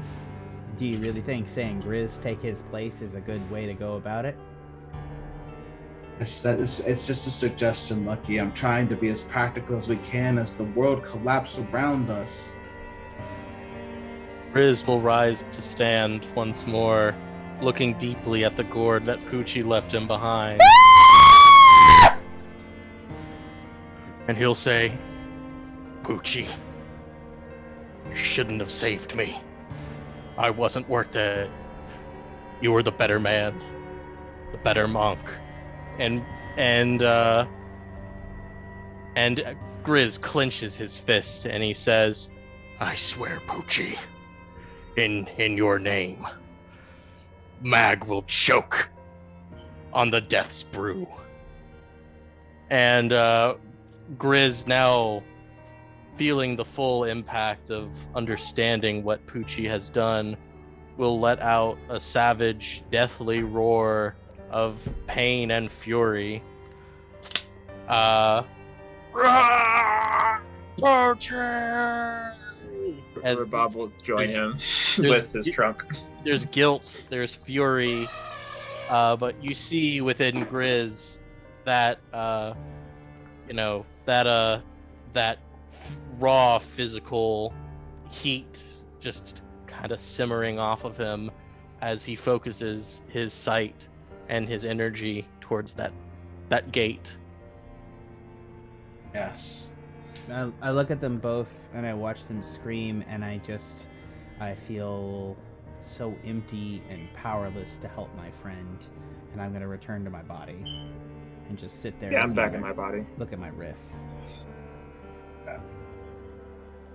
As you do so, you all join in this triumphant war cry, almost kind of like bolstering yourselves for whatever you can take. You can take on whatever the fuck's beyond that portal. As you guys stare into it, ready to take on the world. Look, right. Please. Get us a good little bio break. Fuel up on a beer. I haven't actually had a beer yet. Dude, I need all the drinks. I'll say this, guys. D&D Beyond is so efficient that I made a level 10 long death monk named Grizz during that grieving session. Hell yeah. Oh, then I'll give you some special things that go along with Grizz's character. So is Grizz, so you're going to stay at a token that's that size, right? Just like... Oh yeah. Grizz is a large really? creature, yes. Oh shit, okay. Holy well, shit. I'm a large creature, but like... You're a medium creature. You're actually a medium. Creature. Oh, you're right. I count as a large creature. Yeah, you're right. Right. Yeah. Session will return. What time do you want to turn at, man? See, it's 9:22 right now. Let's give ourselves about 15 minutes. So 9:27. 9:37. 9:37. Thank you. We'll be back at 9:37. Thank you very much for listening. If you're not back, you die. Jesus.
We back Hello, in. everybody. Welcome back. Oh, yes, some heartfelt moments have happened, but we're about to come right back into it. You guys are standing at the precipice of the portal to the second gate. What do you do?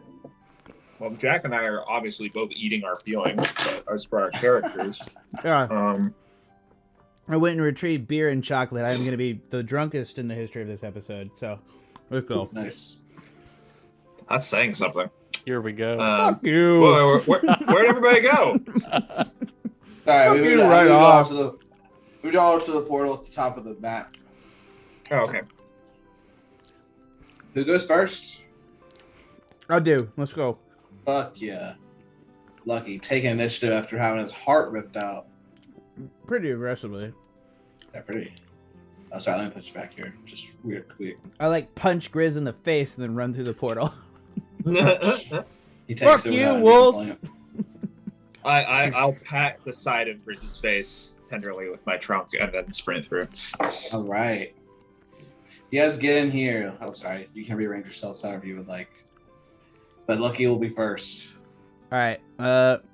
Which in? Oh, I see. Okay, here we are. Yeah. So I'll paint a picture as you guys walk in. It's gonna be a very lavish, like almost like a bedroom of some sort. It's a roaring fireplace is happening. Little like paper thin walls are like bisecting the areas in different places. But you see Wachaka sitting or standing rather next to a throne of a really comfy chair. He's just like, oh, oh yes, yes, you're finally here. I did. Well, Grizz, I thought you'd be dead. Let's be honest. You are going to be the one who will be dead soon. Whoa, friends. Hold on. I come with a proposition above all else. I am not about to fight. I see the error of all these ways. I think Sensei Mag has lost his mind. I have been trying to leave this place for years. I just believe that we can work together on this. Insight, I'm yeah, definitely ready to burn an inspiration on this insight. Hold on. Oh yeah. And 17's fine. Yeah. All right.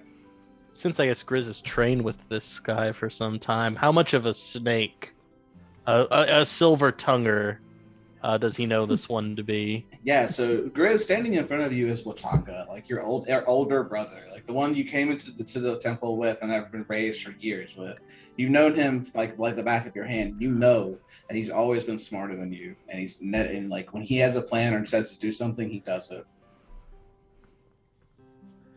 I have no desire to kill you, even now.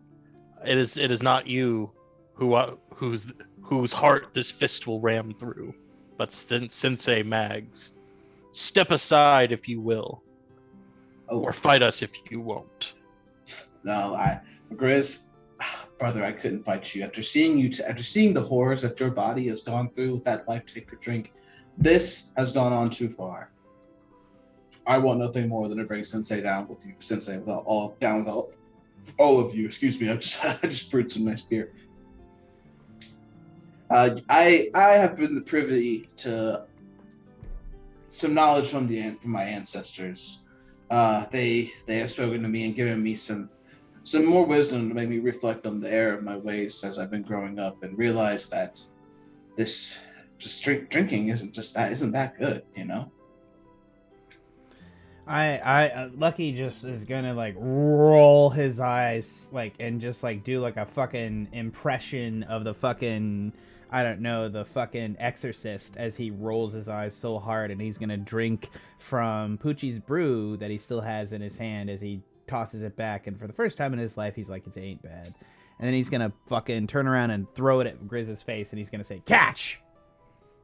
Which brew are you drinking out of? What's the one you stabbed? The one, no, the one that Poochie had, that he gave. Oh, so you took it away from Grizz then?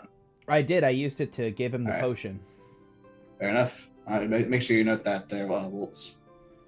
Oh, the ambrosia is gone. Yeah, you don't have the companion of the drunken fool right now. Well, I literally just threw it at his face for him to catch. Okay. All right. Sorry, my bad. Perfect. Yeah. Well, let's just listen, friends. Just here, I'll open this portal for you. And he does. Oh shit. It's just like a portal. There's gonna be a portal at the end of the hallway. It looks very similar to the portal you came in on. I'm not falling for this one again. I walk up to him. I did insight him. I didn't hear kind Yes. of what on a 17 Oh, I then got. yeah, with your 17, you definitely think that he's not. He's very like well spoken with his words, and he's not bluffing from what you can tell. Man, being large is weird. Grizz will walk up to him and say, I hope for your sake that this is not a trick, or your machinations will cause you to perish on this day. How about you do us a favor? Walk through the portal, and then walk back out, and we'll be all cool. Oh, easily. Starts walking back.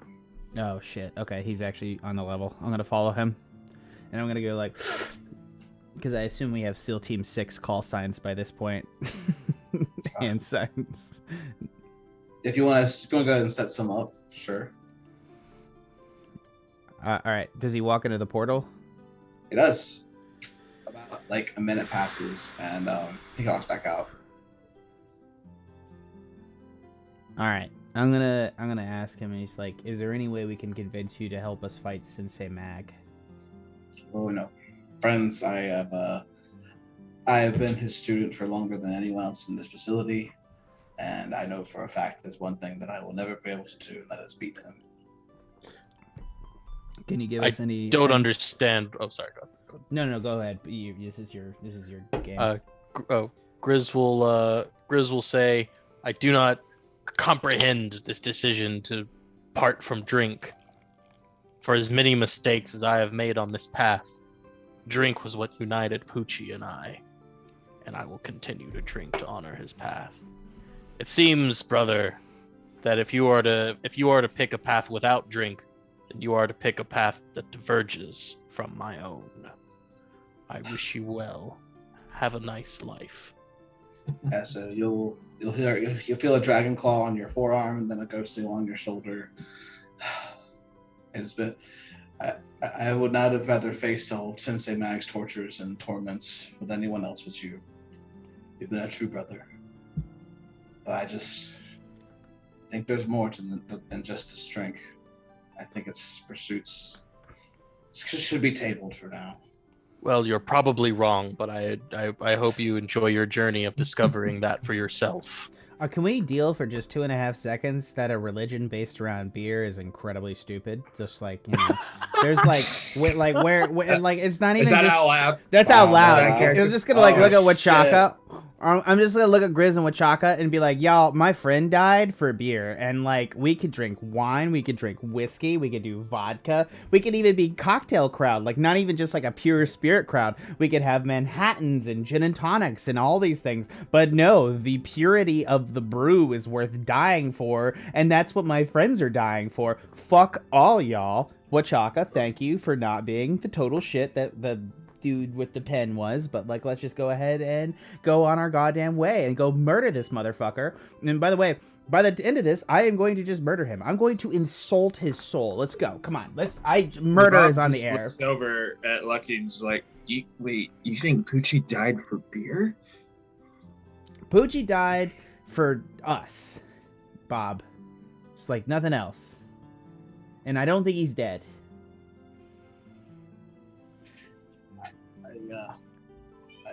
Your tact is a little less, but there are definitely some flaws with any other religion, of course. I will say that this beer does have some benefits, a lot, in fact. Twitter has established I'm the worst bard ever. Let's move on. Fair enough. Please, I bid you luck on your way into the portal. Do you have any advice? Does Sensei Mag have any weaknesses that you know about that we could expel, that we could work on? Yes. Well, weaknesses come and go. I don't really know, but I know for a fact that his body will become shrouded in mist, almost like it seems to surround him and focus only on him. So, please be wary of that as you fight him. Man, I should have kept a wind wall. All right, Wachaka steps back. Let's everyone else go through. All right, let's go. Order. Let's start out up front before we all go. Grizz, and I want the two large creatures out front. You good to go, beef bro? Yes, I am ready. Well, not you, Grizz. I assume you're ready because sorry. we're going to rip your intestines at your face and choke I'm, you to I'm death. sorry. If you don't.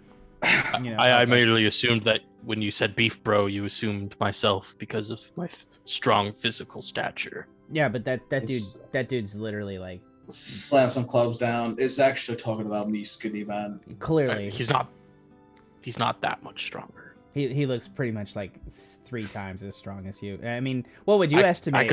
Beef bro. I could lift him. You think so? Okay, cool. Let's not. So, as you walk through the portal, you're having this conversation between yourselves. You'll come across and notice that you're immediately on sky rises. Like these pillars in the air are gigantically above, like at least 100 feet, at least like 120 feet. You're on a pillar of these like flowing, barely like made bridges are connecting these chains, and then sitting inside the middle of this makeshift circle is some kind of gourd. It's like a giant gourd that's being continually mixed and continually churned. As you zoom out a little bit, you can see that everyone make a religion check as you notice Sensei Mag standing on the pillar opposite you. 5, 3. 11 on John. So as with the 11 and Grizz, you're able to see like it's just he's pouring massive amounts of his ki into this like contraption in the middle as it continually churns the gourd. He'll stop and look at you. Grizz, I thought for sure you'd be dead. Not only that, I thought you were the prime example of what the Life Taker drink was meant to do. I thought you'd die in a blaze of glory that only true death to monks can see. But yet you are here. Not only that, but you've chosen the traitor's side. It is I who chose the traitor's side. I chose to betray my heart. I chose to betray my friends. And now that I see the truth, and Grizz will point to Mag, I will be your end. There will be no need for the Life Taker to ever reach your lips, for I will be your Life Taker. Oh shit! Vicious mockery. Oh yeah. So remember, you're a large creature. Oh, sorry about that. There you go. All right, let's roll some initiative. Let me get that counter up there because he is not playing around neither.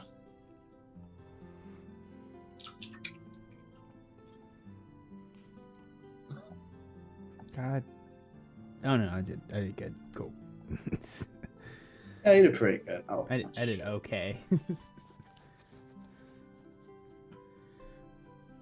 Rolled. Jonathan Met wants to know again. Obviously, Zora Rooster wants to know. Roll if I'm getting drunk. Also, Poochi should be the Oprah of monks. You get a punch to the face. You get a punch to the face. Everyone gets a punch to the face. Jonathan Met every time gets punched in the face by Poochi. Poochi, no. I assume that's when Poochi died. I'm catching up on quotes here. Also, Chesh wants to know these maps are fantastic, and I have to agree. Bowden's Battle Brew is pretty fucking epic. This is awesome. Oh yeah, and make sure to keep all the Patreons in the pictures. Just support them because all of them are amazing. I'm gonna work on a couple. I'm gonna make a list and add it to the tags of this episode. Lucky got 23, but got that. Lucky you're on there twice. You got 23 both times. Nice. I'm rolling. I'm not rolling half bad this episode. I'm rolling terrible. If anything to do with every time it has to do with Tamora, obviously I'm rolling like shit. Oh, that's true. Classic Tamora. Classic Tamora. I'm glad that you, my DM, and I both agree that she is the worst goddess. Yeah, pretty much. All right, he's gonna roll initiative. His dex is +5. He got 7. He's gonna get 12.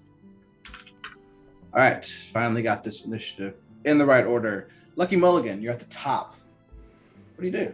Okay, cool. I'm looking at Sensei Mag and I'm going to be like, fuck you. And I'm going to cast a couple of things here. I am going to cast I'm going to cast Big B's Hand, I think. So I'm going to summon into existence. I'm going to sing and cast this massive hand is going to appear in the air. And yeah, you create a large hand of shimmering translucent force in an unoccupied space that you can see within range.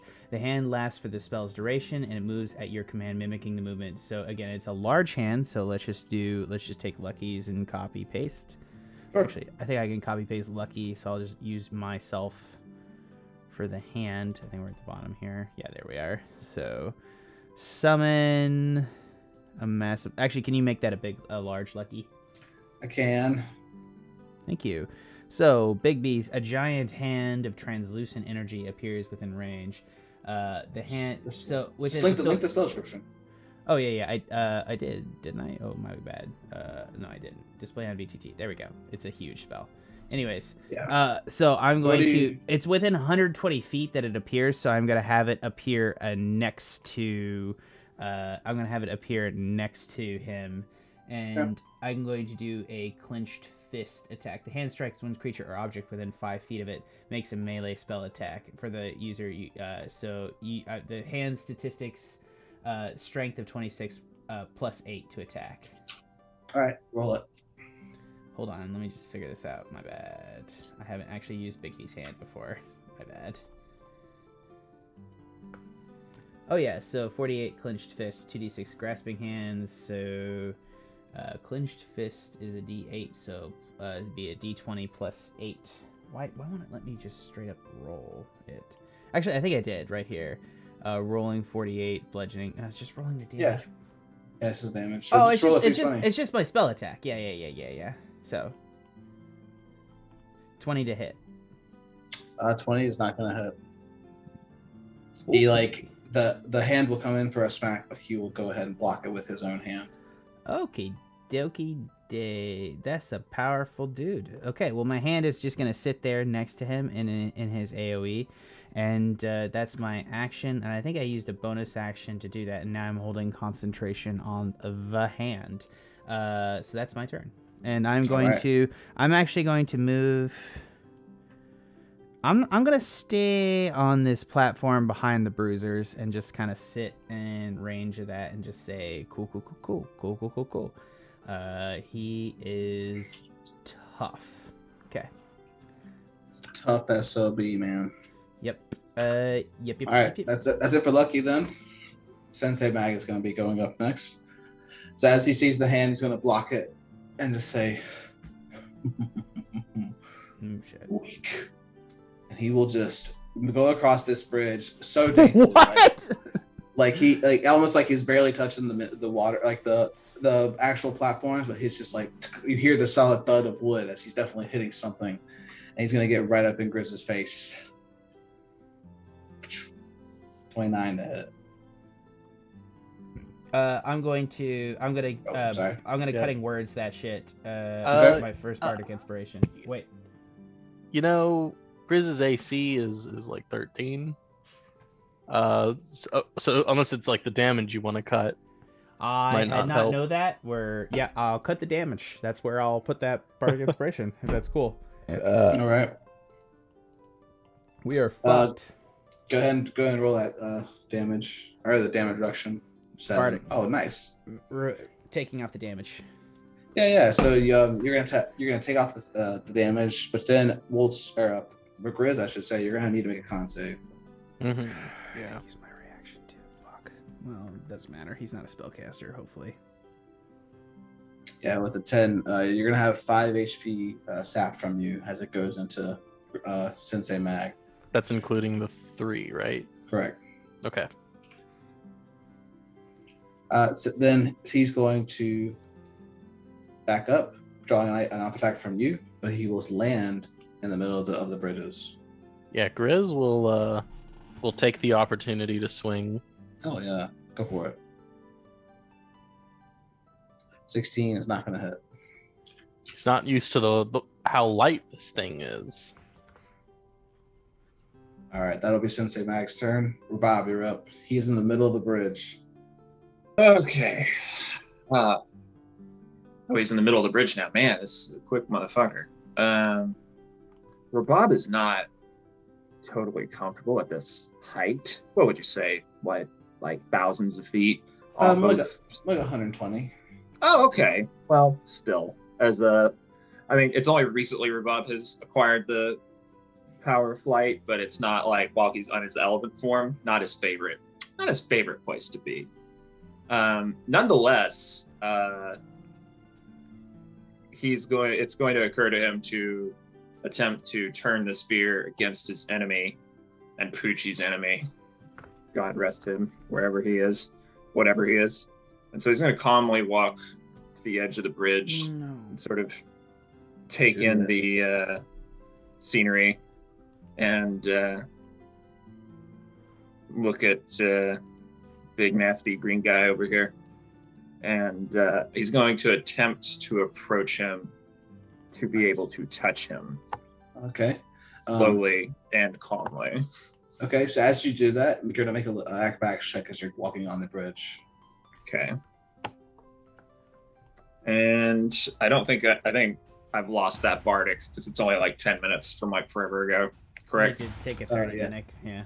Correct. You said acrobatics, right? Tanner? That's right. Yep. Okay. Oh, All right, yeah. 17. Yeah, with 17, you're able. You're kind of like wobbly at first, but then you get your bearings, and you're able to go up and get within 5 feet of him. And I will attempt to touch him. All right. What are you trying to do here? Just touch him? Rabab will draw on the trippy nature of his existence as a dimensional shifter and his walking in dreams, and attempt to move his enemy 60 feet off of the bridge into the air. All right. Well, go ahead. 30 feet. Sorry, not 30. Not 60. 30 feet. All right. So what's the? Is there a save for that, or what is it? This happens. If I can touch him, I think it just here. I'm gonna put it. Yeah. But I think put it in just the chat. happens if it's If I That's can sleeping, touch him, Fuck then yeah. it just happens. Bonus action and turn teleport 60 feet. Hell yeah. You So can see. let's put him if 30 this feet, works in midair around here. All right. Hell yeah. You do so. He teleports immediately there. He's gonna be like, "What the fuck?" and it's gonna start falling. that was some Yeah, ninja shit. Yeah, on his turn, he's gonna fall the rest of the feet until he impacts the ground. As right now, he's in the middle of falling. Does he have like monk fall abilities? You don't know. He's got monk fall abilities. I imagine he has something, but there's one way to find out. That's my turn. That's my bonus action. I didn't call touching him my action. I don't know. So, yeah, that's my turn. Okay. It's gonna be Ian's turn. He's actually gonna do something. I can just pull it up here really quick. Actually, can I cast Shillelagh? Can I cast Shillelagh with my action? I can. There's no reason I can't. Well, was that your bonus action today, right? That was a bonus action. Yeah. Okay. Hidden Then pass I is bonus. Shillelaghify my quarter step plus 2. All right.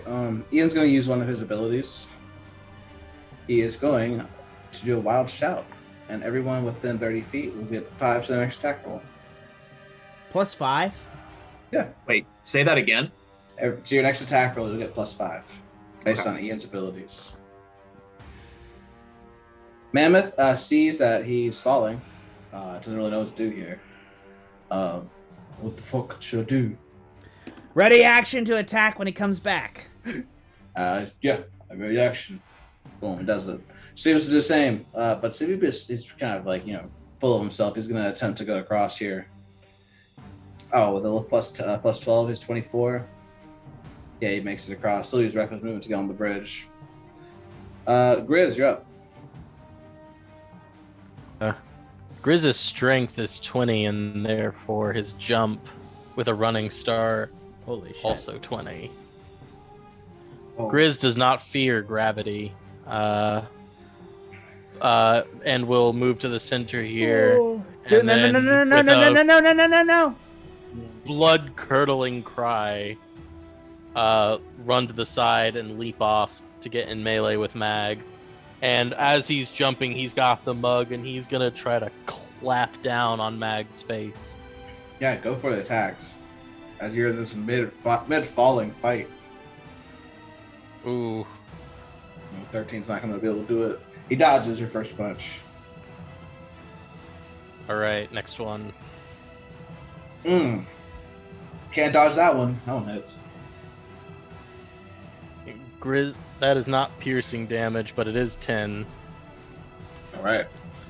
And Grizz would like to, as part of that punch, let go of the mug and kind of swing it around and catch it with the other hand, so that the water cord is kind of keeping them like chest to chest as they fall.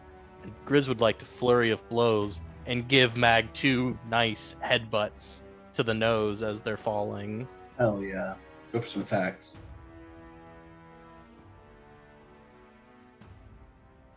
Oh, so deserved. Straight heat. Oh my god. Yes, both of those are going to hit. Ah, fuck, I forgot to legendary action him drinking, but this is fine. We'll do it after this round. So 12 and then 7, 19. Yeah.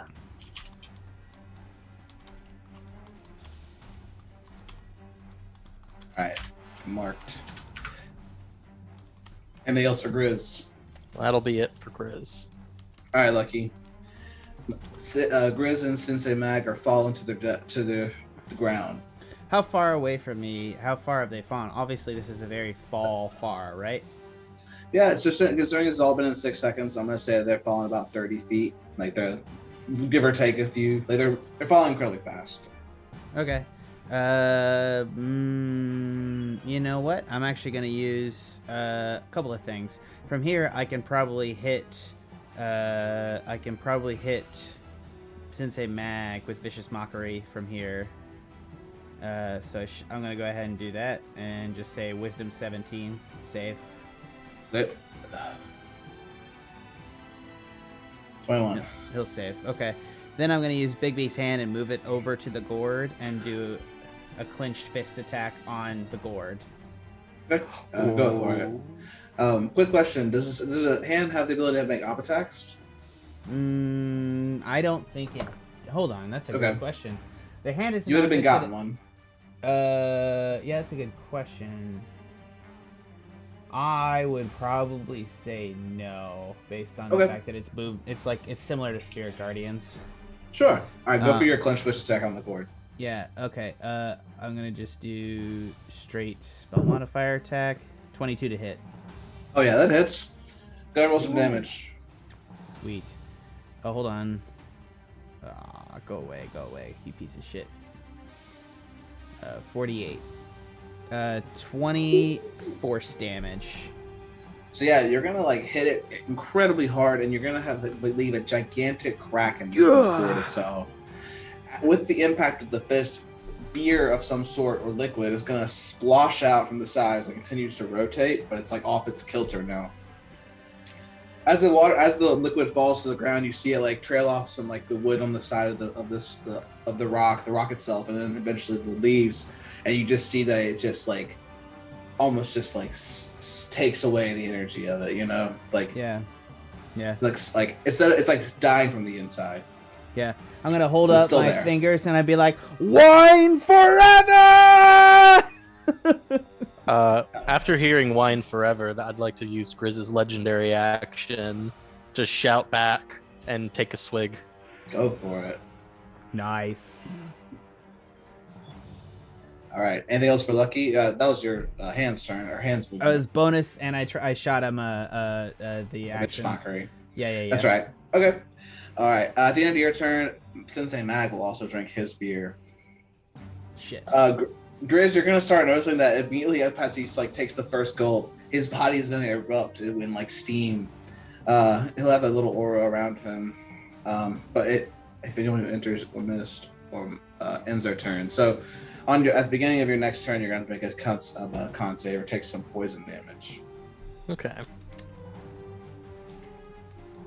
But little do they know that Grizz is immune to poison damage. Yeah, that level 10 monk shit. That's some monk shit that the DM was not expecting.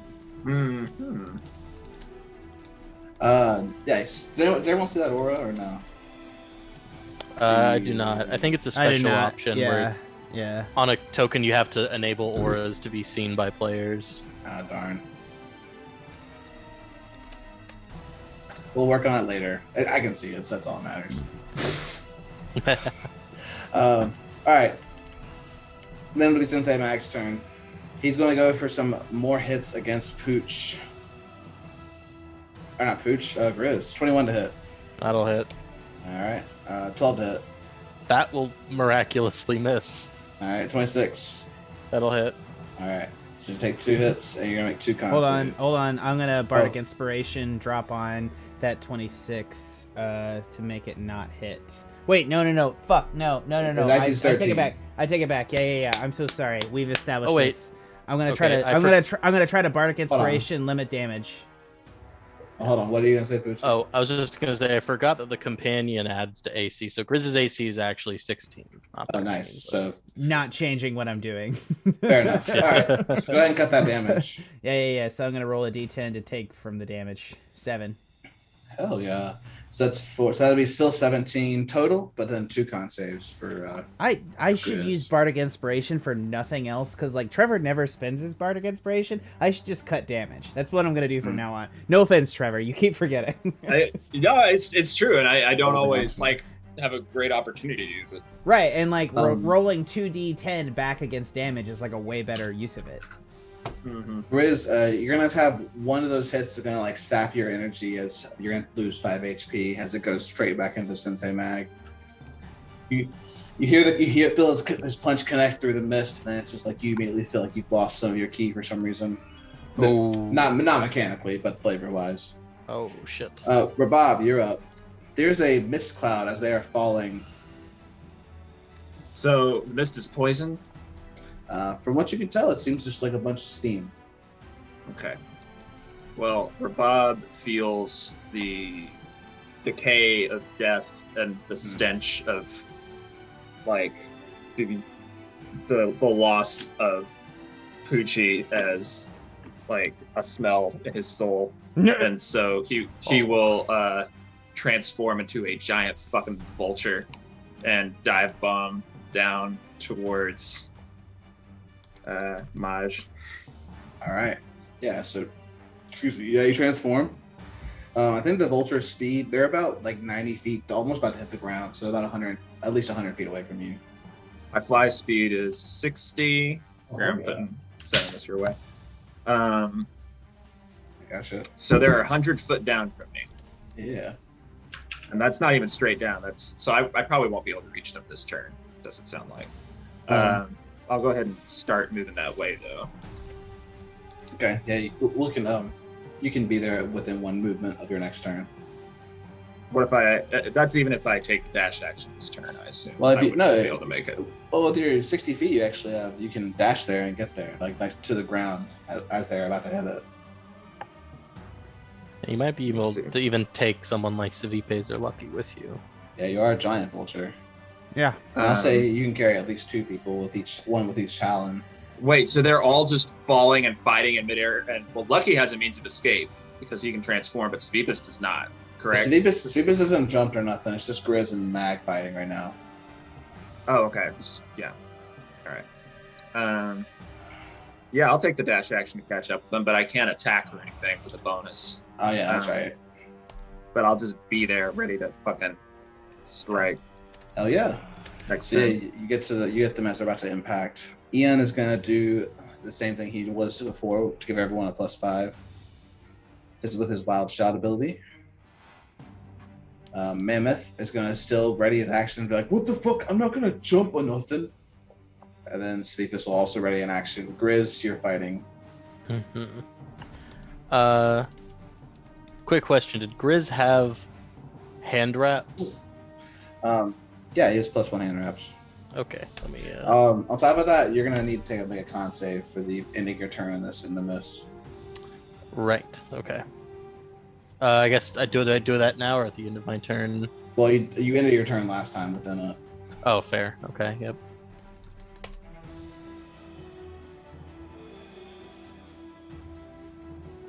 Yeah, Grizz is noticing that his constitution isn't what it used to be. 17. Yeah.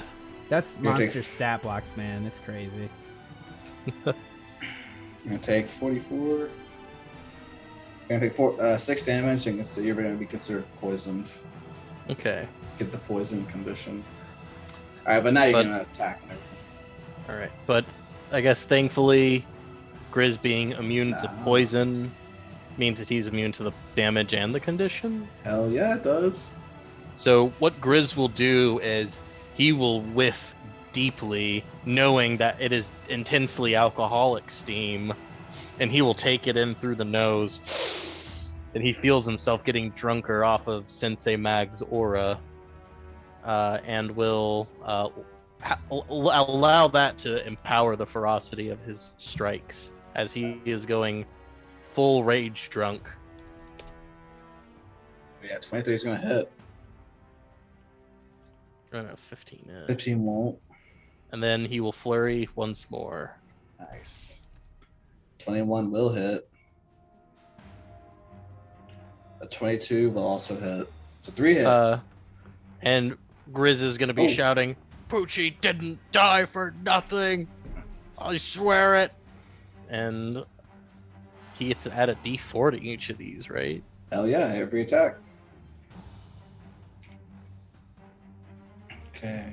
So 12, power. 27, and then 36 damage. Nice.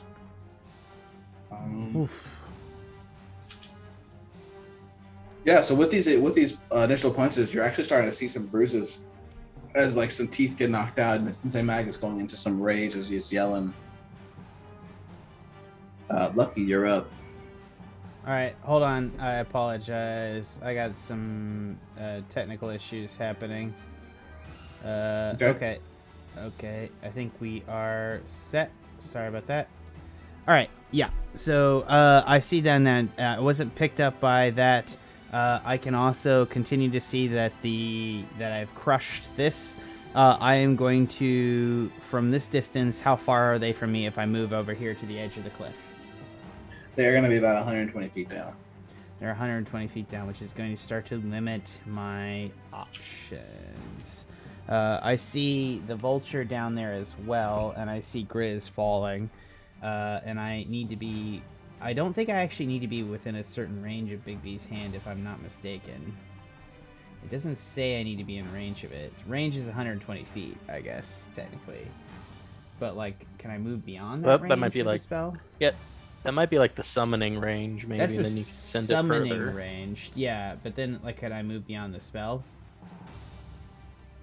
Yeah, I don't see anything about that. I don't Sure, either. Well, I'll say yes, and then we'll look at it later.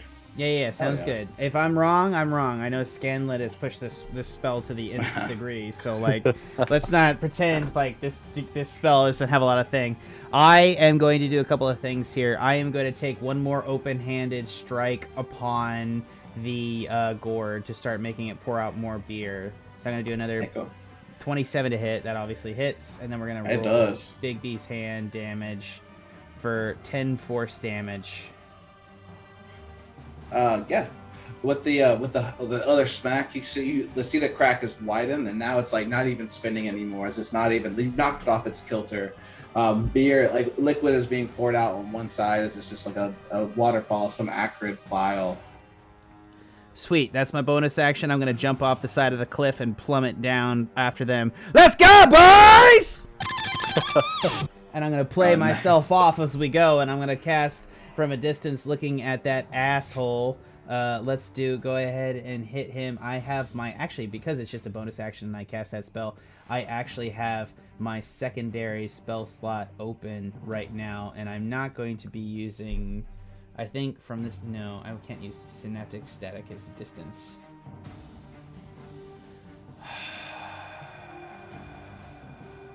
Okay, yeah.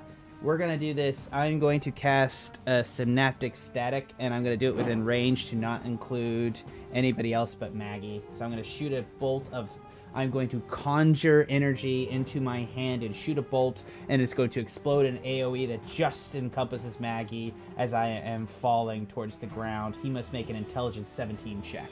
Intelligence! All right.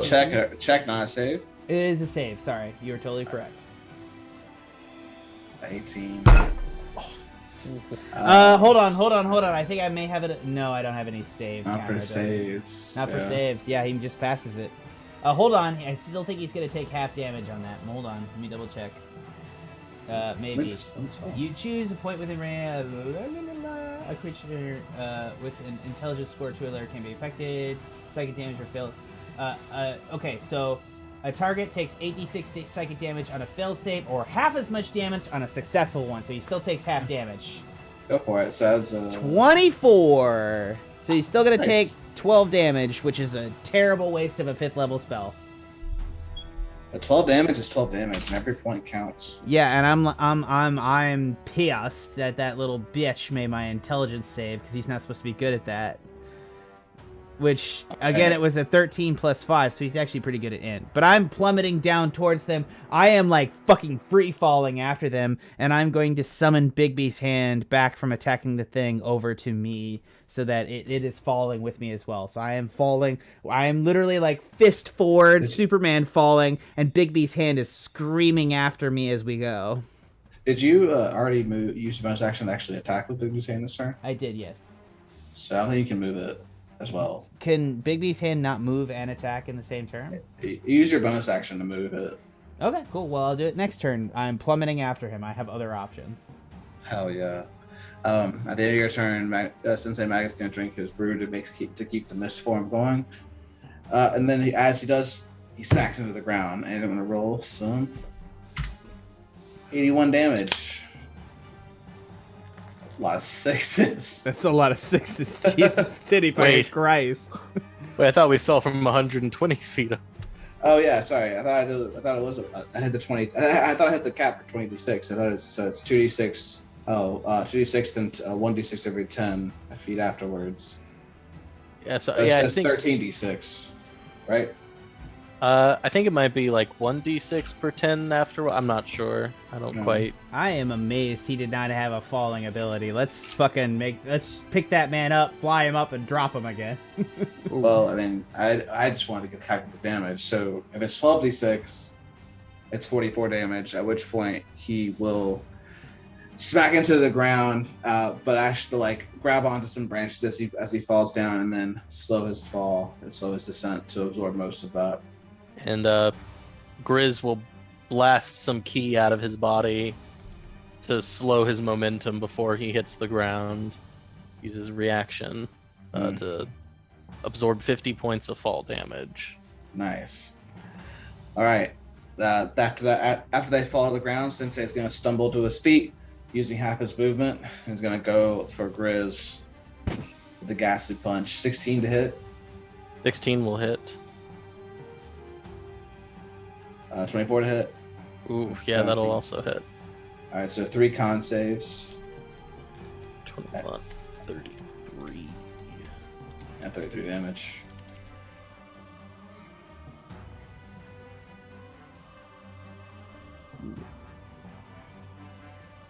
Ah. Okay. Ooh. Oh no, Grizz. All right, so take an extra 15 damage as each of those punches seems to revitalize Sensei Mag.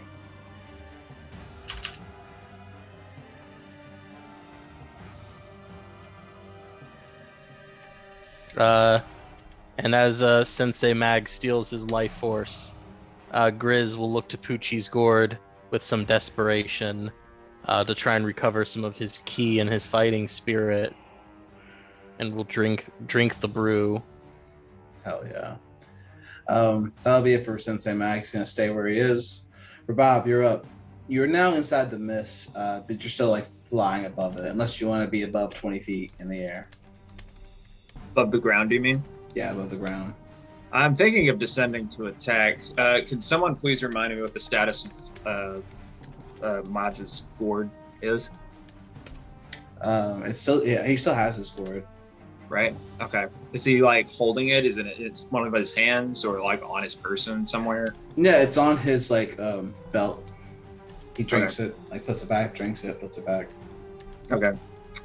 I'm going to descend and use my action to try and grab his gourd off him with my talons. Okay. Make a sleight of hand check.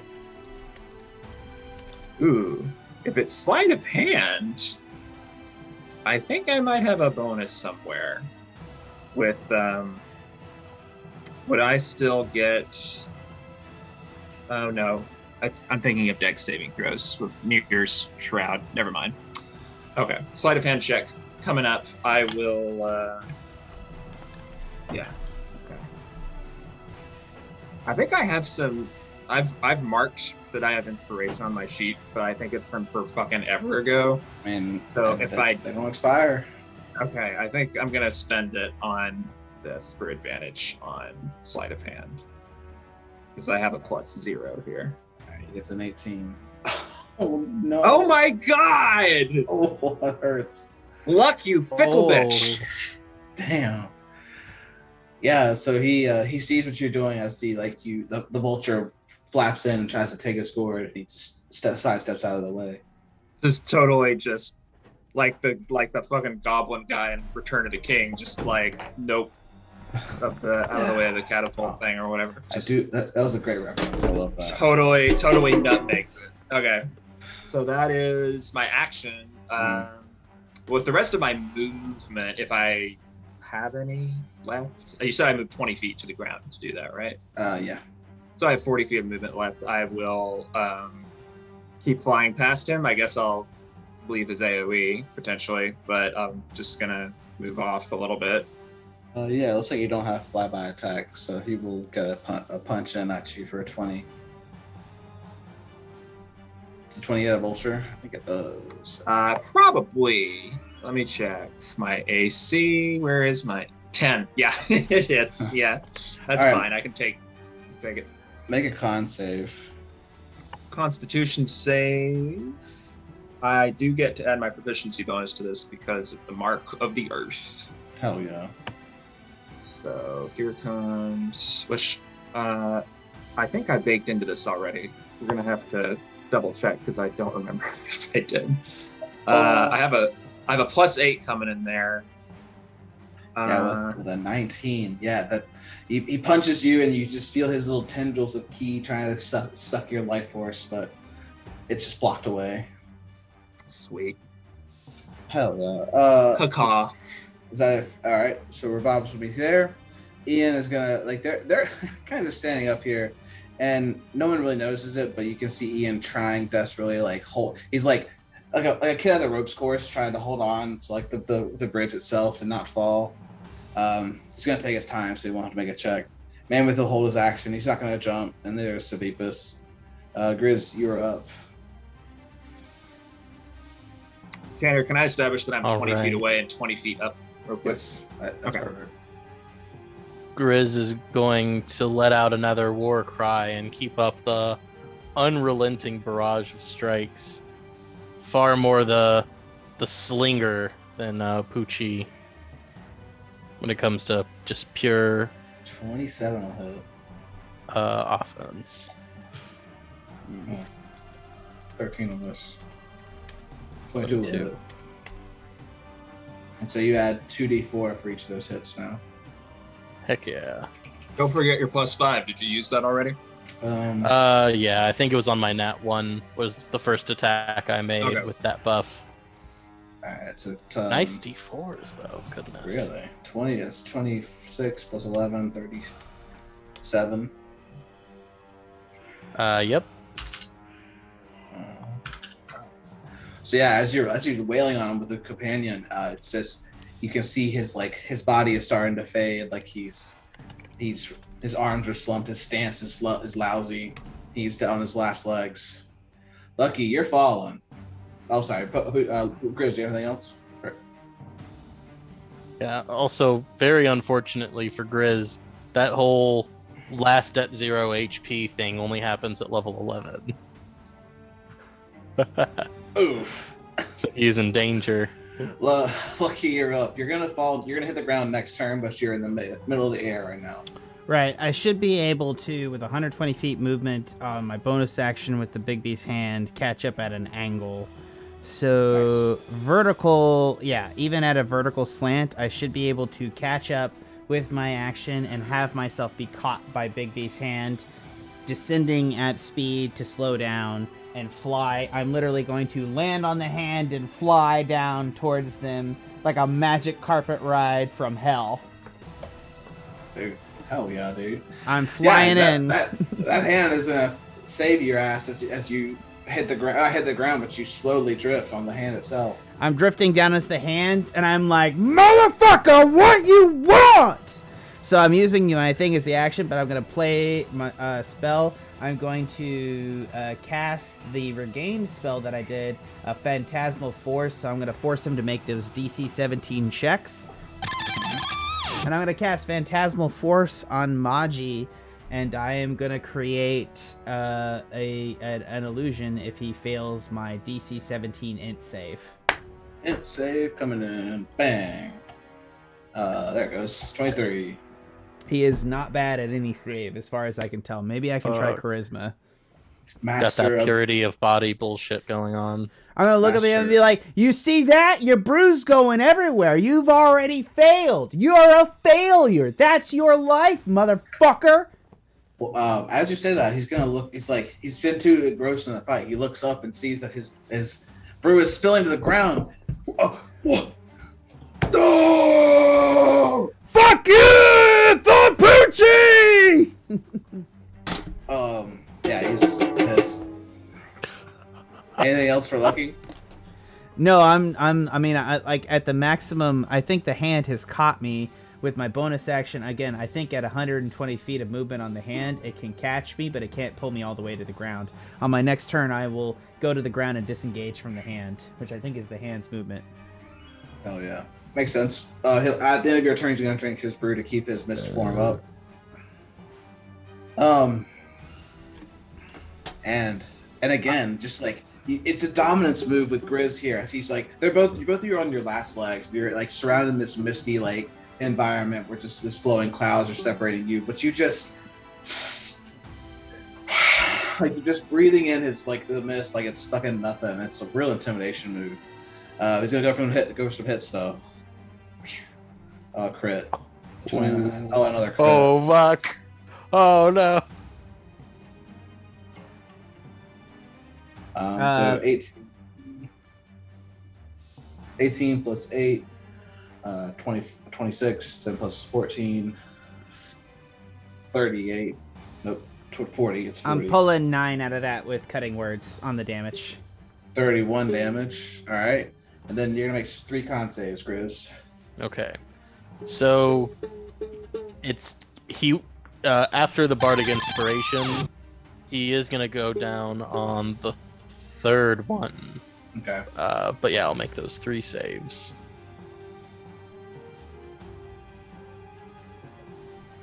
Nice. You pass that one. I'll pass another one. Luck. Okay, maybe not so much that time, but Yeah, so take another 5 off. Well, I mean, if it goes down the actual hit itself, there's no life force to take, so you're actually going to take a death save. That's 5 damage. That's 5 health is sapped from you anyway. yeah. So Grizz is trying his best to hold it together, but he is down, and you said he's got 1 failed death save. Correct. Okay. After the onslaught, you'll just like the mist is gonna just like thin out so everyone can see, but it's still there as you just stand over. Grizz, you are my favorite pupil, the pride of the Death Stew. You were gonna change this to be bigger and better than it ever was before. This pains me, son. Can I shout out something randomly? I don't want to like ruin this moment. Yeah, as you fall, sure. Yeah, I'm like, he was the 3rd gate, you dick. That's not even true. That's gonna be a Sensei's turn. Rabab, you're up. So you've seen Grizz go down in the mist. Okay. And Lucky is Free falling.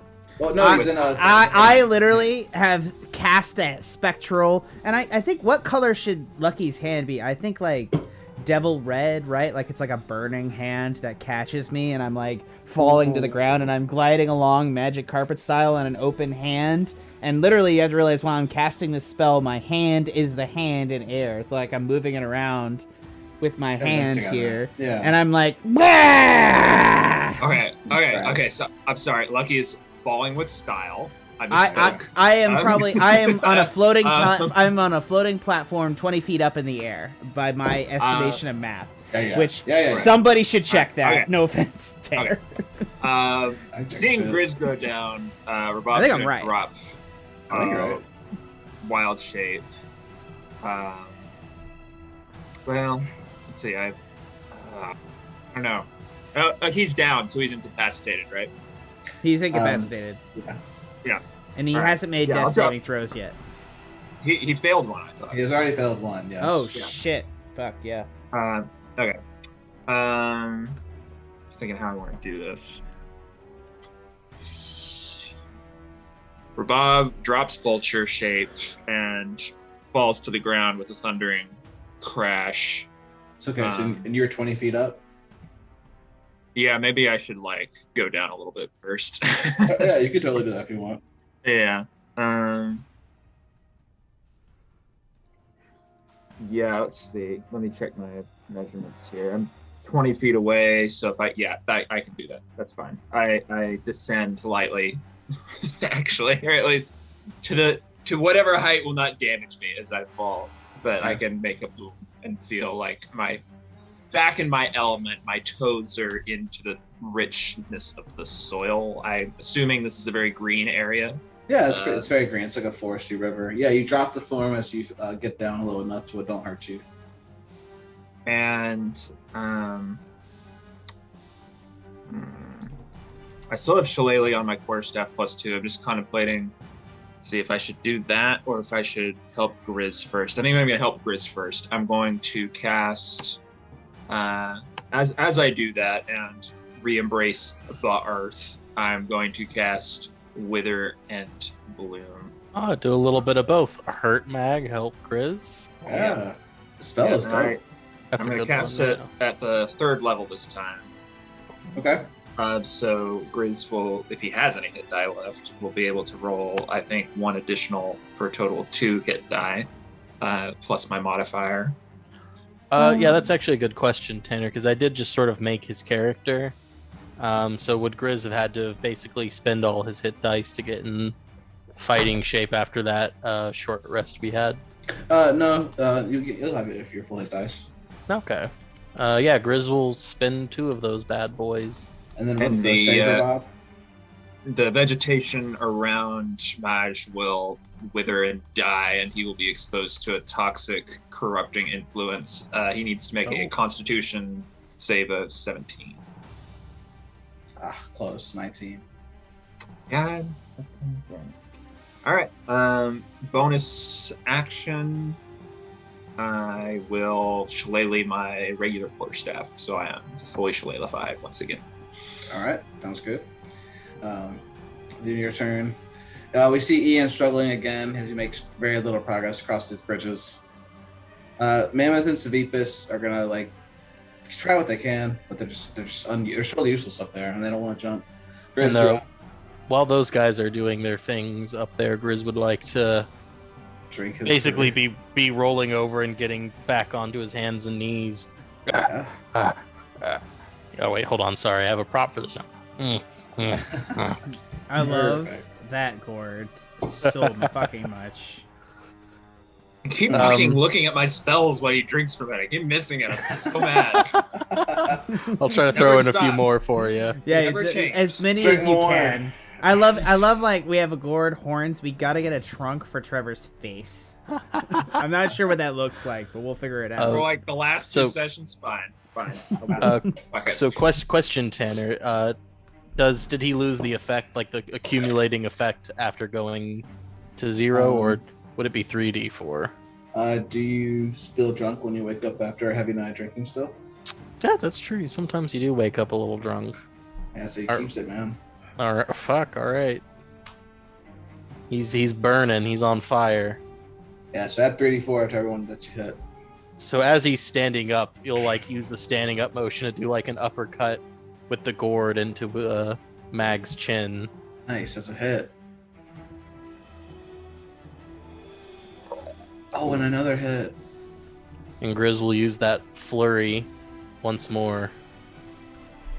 I don't think that 15 will... Okay, and so yeah, maybe not the 15s. Yeah, those two will not hit.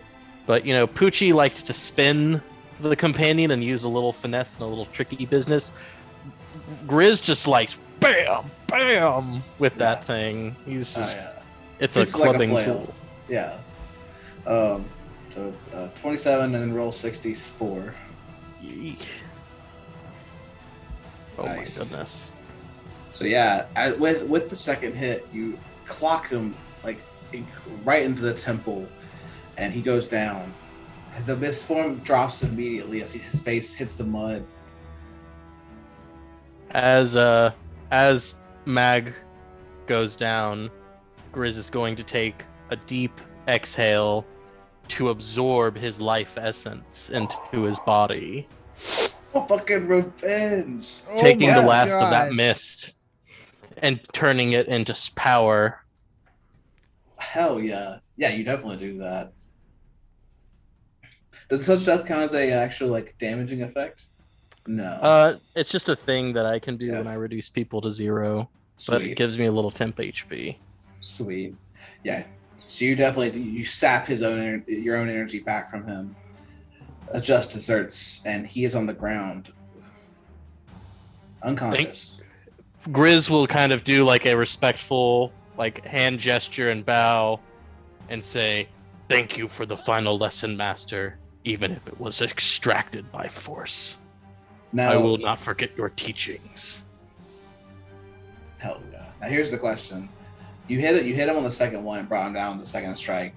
Since he would be unconscious at that point, do you want to have the last two hits kill him? Grizz is okay with these being lethal. All right. Are you getting in the way of Poochi? Or are we just going to... sorry, are you going to do it to yourself? Or are you going to get out of the way as you see Lucky coming over with Big B's hand?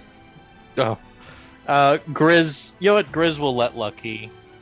Lucky has some grief and anger to process, too. and Lucky all jumps of it. off the hand enough. and then commands for the next 5 minutes for the hand to just make a fist and pound Magi into literal bone parts and blood and gore as he just sits there and makes a fucking piston out of the hand, and he just fucking gets fucking... He's just... Yes. Ah! As you're doing that, I'm gonna calmly walk over here too, and whenever you're done, I'll kind of touch my two magicified staves to the ground and try to grow something out of all those little bits, pieces. I'm literally Fertilizer. gonna reach. Once I'm done, I'm gonna get Big B's hand is still up for a minute, but I'm gonna reach into the bloody guts and put 2 fingers into it, and then fucking wipe his blood under my eyes like baseball marks, and be like, "All right, where are we going next?" And I jump on the hand. Anybody want Nice. to lift up?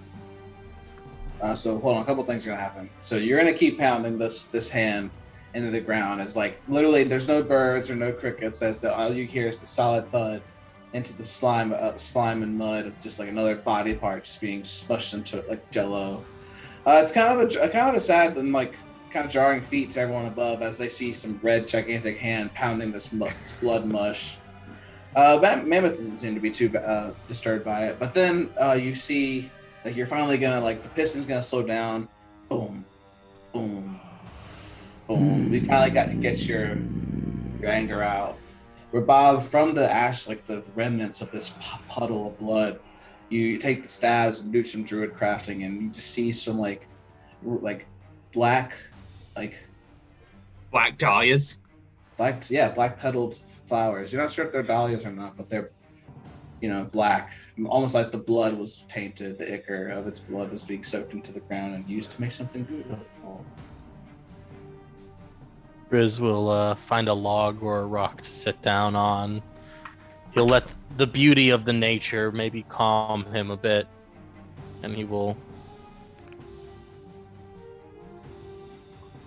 It's done, Poochi. I'm gonna smack his. I'm gonna smack his arm and like hold out my hand.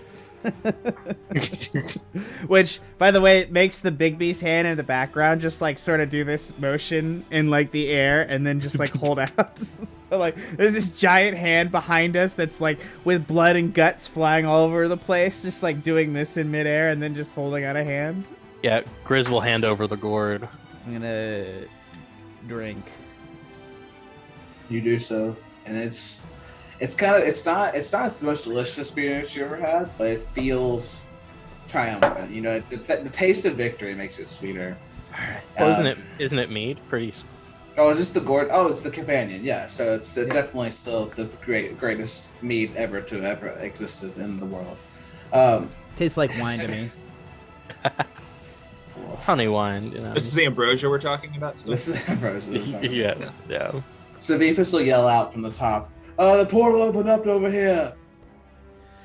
All right. I jump on the hand and reach out to guys. And I was like, all right, Grizz, I guess you're with us. Grizz will nod, and he will crack his neck and will race up along the edge of the pillar with his little monk movement thingy. I'll take you up on your offer. Hop up on your little hand. Nice. Yeah, So what's the magic and systems? He figures he's too heavy for the hand, anyways. We pop up on the hand and fly over to the gate. Be like, yeah, show me the world, man. And I'm just gonna reach out and grab his trunk and be like, "I'll show you the world." Inappropriate. I feel like I'm you a little grab the drunk. trunk. This is the moment where you grab the trunk. This is a huge deal for this. If that's your honestly, I feel like I tripped a little and grabbed your trunk by accident, and I'm actually kind of apologetic. Okay, and it's like an awkward thing where I'm like, we're flying on a carpet, and we're not ready for this level of. You can't really lift me by trunk. That like maybe there's some sensuality developing between us. You know, maybe that's what happened a little bit. I don't know. I'll allow it. Hey, trauma bond, loss of friend. There you go. So you guys go. Do you guys decide to go through the portal? Yeah, I mean, this seems like that. I want to make sure. Quick question. I want to make sure the gourd. What does the gourd look like? Is it drained or what's happening with it? Well, the companion is still the same. No, not the companion, but the giant gourd in the middle with all the death dew brew. So imagine like a broken, shattered gourd, like a cracked pot, and the last remnants just flowing over the side. Sweet, I cast Fireball at it. Fuck you. As you do, mark off a 3rd level spell, Mm-hmm. but you're gonna see a gigantic explosion as the liquor ignites immediately. It's super flammable. You see a tower of inferno as it the dripping downs from the side are gonna catch fire as well. Very terrifying, very symbolic. Yeah. And as they're all leaving, Grizz will look to the destroyed side of the brew, and he doesn't seem happy, but he doesn't seem mournful either. It's like contemplative, bittersweet. Like part of him, it hurts to see it destroyed, but he remembers those promises and those words of Poochi about a better way, and he'll choose to have faith in those. All right. A beautiful sight, full of remorse. You guys go through the portal. You guys are going to be brought back out. It's a very familiar sight as you're back at the entrance to the 4 Mistras as they have now crowded around you. They're going to see that the portal behind what you just went through has faded away. This Mistra will walk up to Grizz and say, "It seems you carry the burden of your friend. You were what troubled him all along. He only wanted to be with you." And Grizz will close his eyes, and he said, if I could have made Poochie's decision for him, it would be him standing here. I will not pretend I am as worthy as he is to take on this task. But no pretending necessary. It wouldn't. But I will do my best to live up to his expectations of me, what he believed I could be. She nods and seems to be happy with this answer as she smiles, but then evaporates into blue sparkles as her body goes back into the cave ceiling.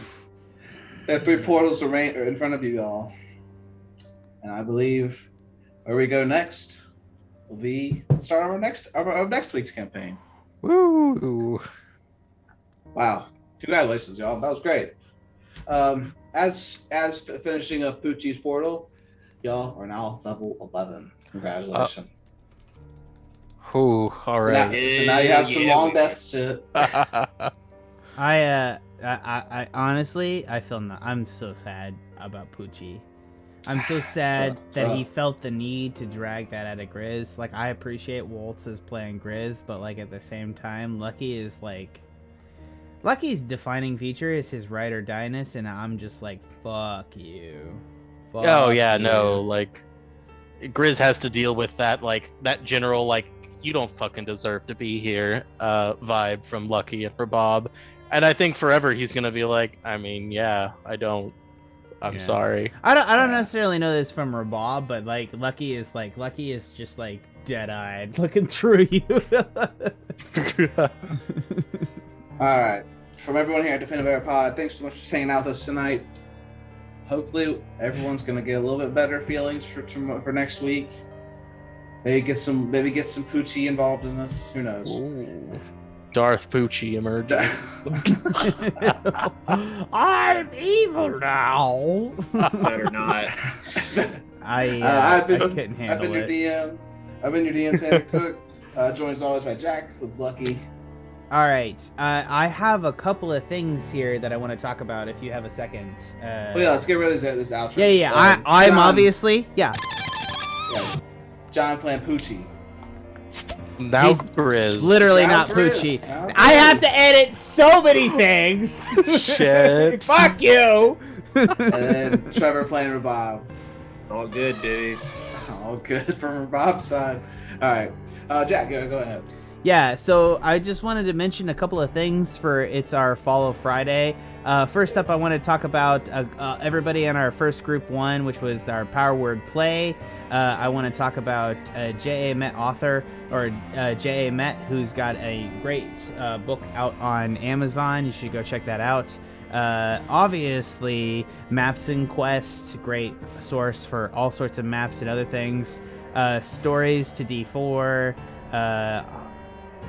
There's a couple of other things here. The Split Party podcast, we really appreciate you. Game Night Heroes, you guys are always awesome. Awful Q Heroes. It's Awful Q Heroes on Twitter, but it's Awfully Queer Heroes. We definitely love you guys. You guys are the best. No Fame Pod, thank you guys so much for your support. Hope for TTRPGs. The Twitter account is really, really great. They have 8,000 plus followers, and they've really done a great job of supporting us. The Lands of Adversity, TTRPG. We guys love your system. You guys are doing a really great casting roles. I love your Florence Pugh based character. I'm always gonna be there for buff women pretending to be Florence Pugh. Cast guidance, obviously. Thank you guys so much. In our second tier, we have Battle Lords RPG, D'Artagnan, D&D, Double DM Pod, Relic of the Past. You guys have supported us since the beginning, and we really appreciate your support. Flagons and Dragons, guys, thank you so much for all your support as well. Lone Colossus, Calandros, your art is absolutely spectacular. Thank you for supporting us. Reckless Attack, you guys are also awesome. D&D 5e actual play with new episodes every Tuesday, so they're on tomorrow, so go check out Reckless Attack.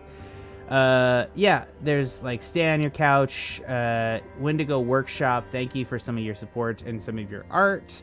Abyssal Brews, there's a couple other, but thank you guys so much. If I didn't get to you this time, Critical Let, I gotta go roll roll what you will. I really, really want to appreciate that. We're going to get to you guys all next week. But thank you guys so much for all your support and for Follow Friday. It's always pleasant to see you guys. And thank you guys for checking in on our us at D&D Twitter. You guys are awesome. And thank you to the TTRPG community as a whole. It's really nice to be a part of it. So, all you, Tanner. Yeah, we love to see it. Love you all. I hope you guys are, have the time and have the patience to come with us again next week at the same time, same place, as we get to the end of our campaign. Hope you have a good night. See you later.